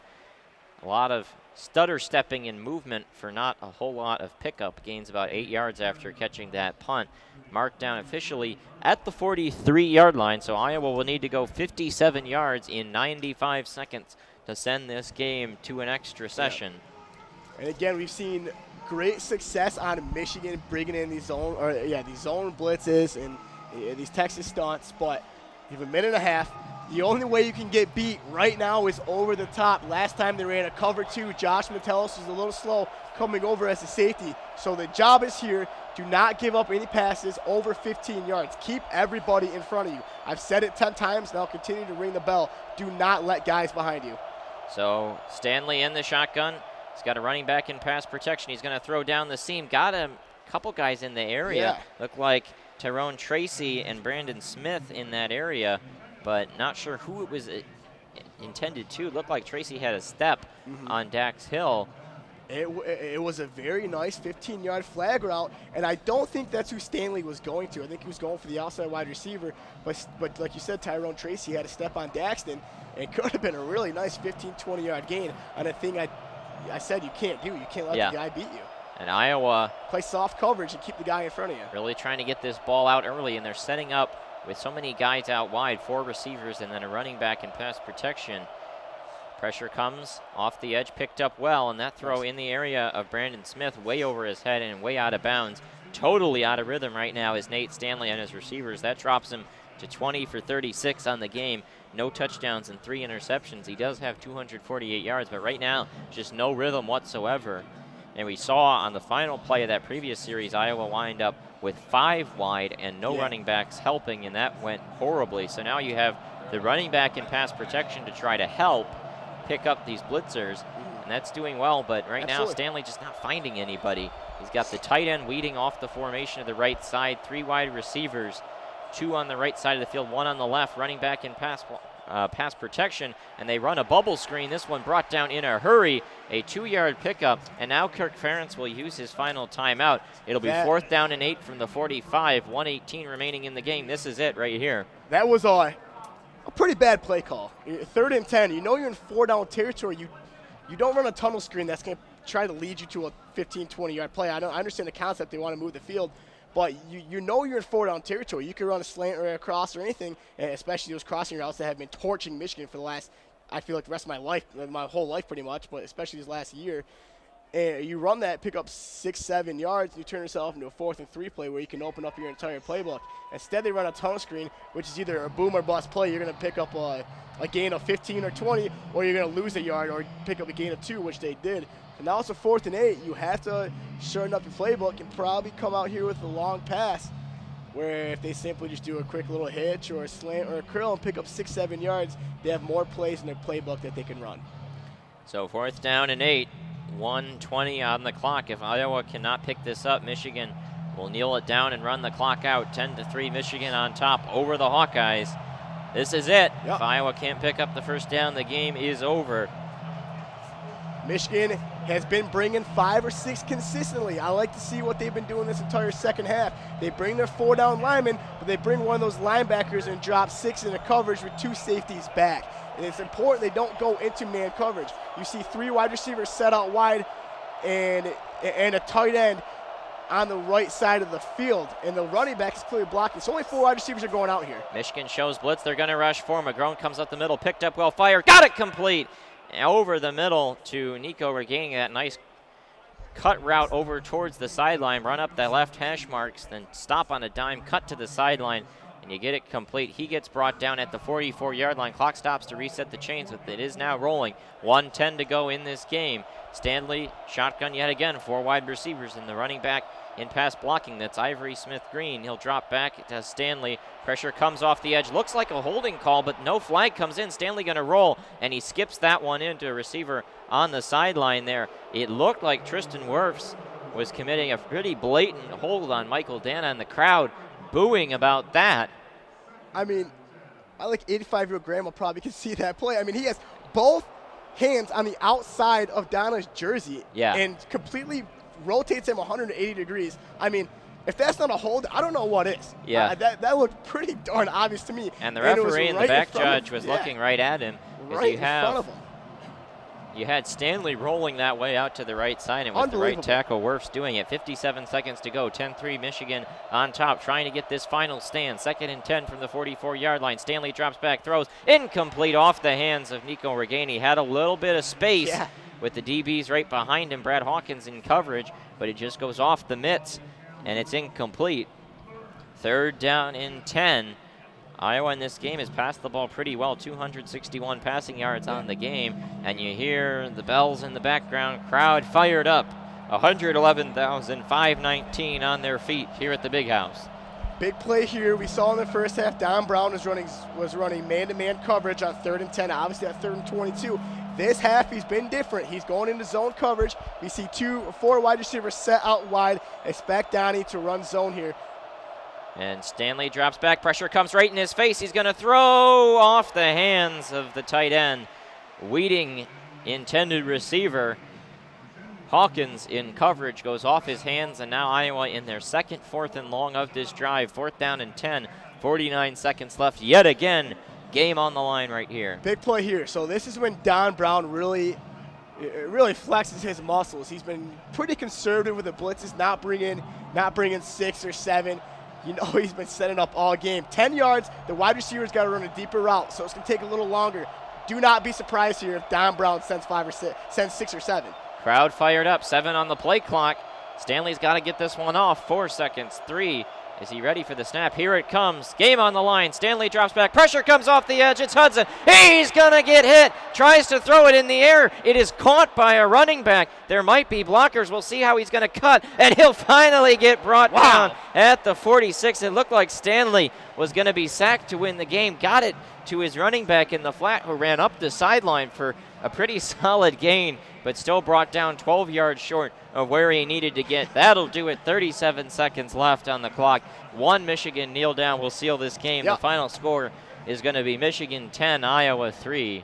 And that all came off of Kalik Hudson coming off the edge, getting Stanley to retreat 6, 7, 8 yards back, where he dumps it off to the running back and secures the W for the Wolverines. And they're doing something I cannot stand. The shotgun when kneel you down. Shotgun in victory formation, you have way more easier chance to fumble a snap in shotgun than you do under a normal pro set. I know they've been shotgunning most of the time. Regardless, it doesn't matter. Michigan cleans it field. They walk out of here with a W. Yeah, definitely a odd game in a lot of ways. Michigan survives Iowa. 532 combined yards of offense between these teams. Pretty even. 267 yards of offense for Michigan now after the kneel down gets factored in. 261 for Iowa, even in a lot of ways, but Michigan had a couple more takeaways, and in the end of the day, Stanley just could not have any time. That pressure, the difference in this one. Absolutely. And Michigan walked out with 8 sacks. I want to say, man, probably 13, 14 hurries on the day. Like you said, the defensive line was the key coming into this game. We saw their struggles against Wisconsin. We saw their struggles even against Rutgers a couple times. Line of scrimmage was getting pushed back. Today, they were definitely, they were definitely the team, or definitely the group of guys who won the game for Michigan. The defensive line was absolutely excellent. They were the best unit of the day. Again, McGruin was phenomenal coming off the blitz. Kwity Paye early, which did we see Kwity Paye return after the hamstring injury? Yeah, he was still out there, I think. Okay. I have to go through, but. Sure. But regardless, Kwity Paye, Josh Uche, Michael Dwumfor, Aiden Hutchinson, all these guys had phenomenal games. Michigan's defensive line was really the thing and really the unit that won the game for the Wolverines as they come out here in a big game. And this was a big game. It was. Michigan, every game from here on out is a playoff game. If they want a chance to play on later in the season, the New Year's Six Bowl, or really the most importantly, college football playoff and the Big Ten Championship, they got to win every game in front of them. And this was a tough one in front of them today, and they come out with a big win. Well, Michigan defense entering this game was number 6 in the country in S&P Plus, and a dominant performance here today, holding Iowa to just 3 points, showing that they've come a long way defensively since that Wisconsin game, but still a lot of questions about the offense after putting up just 10, all of which in the first quarter, nothing after that. So the next home game here at the Big House will not be until October the 26th. That is 3 weeks' time against Notre Dame. Next week will be in Illinois, then after that Penn State, and then they return home to take on the Irish. I mean, this is a big game for Michigan here today. Then you get a little easier team in Illinois, and then it's really, 2 huge games against Penn State and Notre Dame, and 10 points probably not going to cut it against those teams. Absolutely, and we're coming against Illinois team. Michigan should win, but after that, they're also coming up against great defenses. Yeah. So it's going to be a test for Michigan. They're going to have to put up points, and if they want to do that, they got to go back to what they were doing last week. I know it was Rutgers, but they still got to make the throw, and they still got to catch the ball, and they did that very effectively last week. Go back to stretching the field. I mean, we only saw 4 receptions from Donnie, 3 receptions from Nico, and then 2 receptions from Nick Eubanks, a guy I think has been phenomenal all year, a guy I really enjoy coming out of the tight end position for Michigan. And then Ronnie Bell, no receptions. Tariq Black, only 1. So if Michigan wants to be successful, they got to switch it up. They can't be one-dimensional. They got to work on the passing game. They're going to do that. If they can really develop that passing game, they can win out here until Ohio State. So a lot for Michigan to work on. A win's a win. You're happy. Offense didn't look great. Execution wasn't great, especially in Iowa territory in the red zone. But regardless, you walk out with a win. You got a big game against Illinois next week, a road game against former Michigan quarterback Brandon Peters. All-time win number 957 today. Also the 100th win in Jim Harbaugh's career as a college football coach. That just about does it for us. Next week in Illinois, it's a noon game. We will have Nick Hornberg and Lucas Vargas in Champaign. But until then, once again, final score from the Big House, Michigan 10, Iowa 3.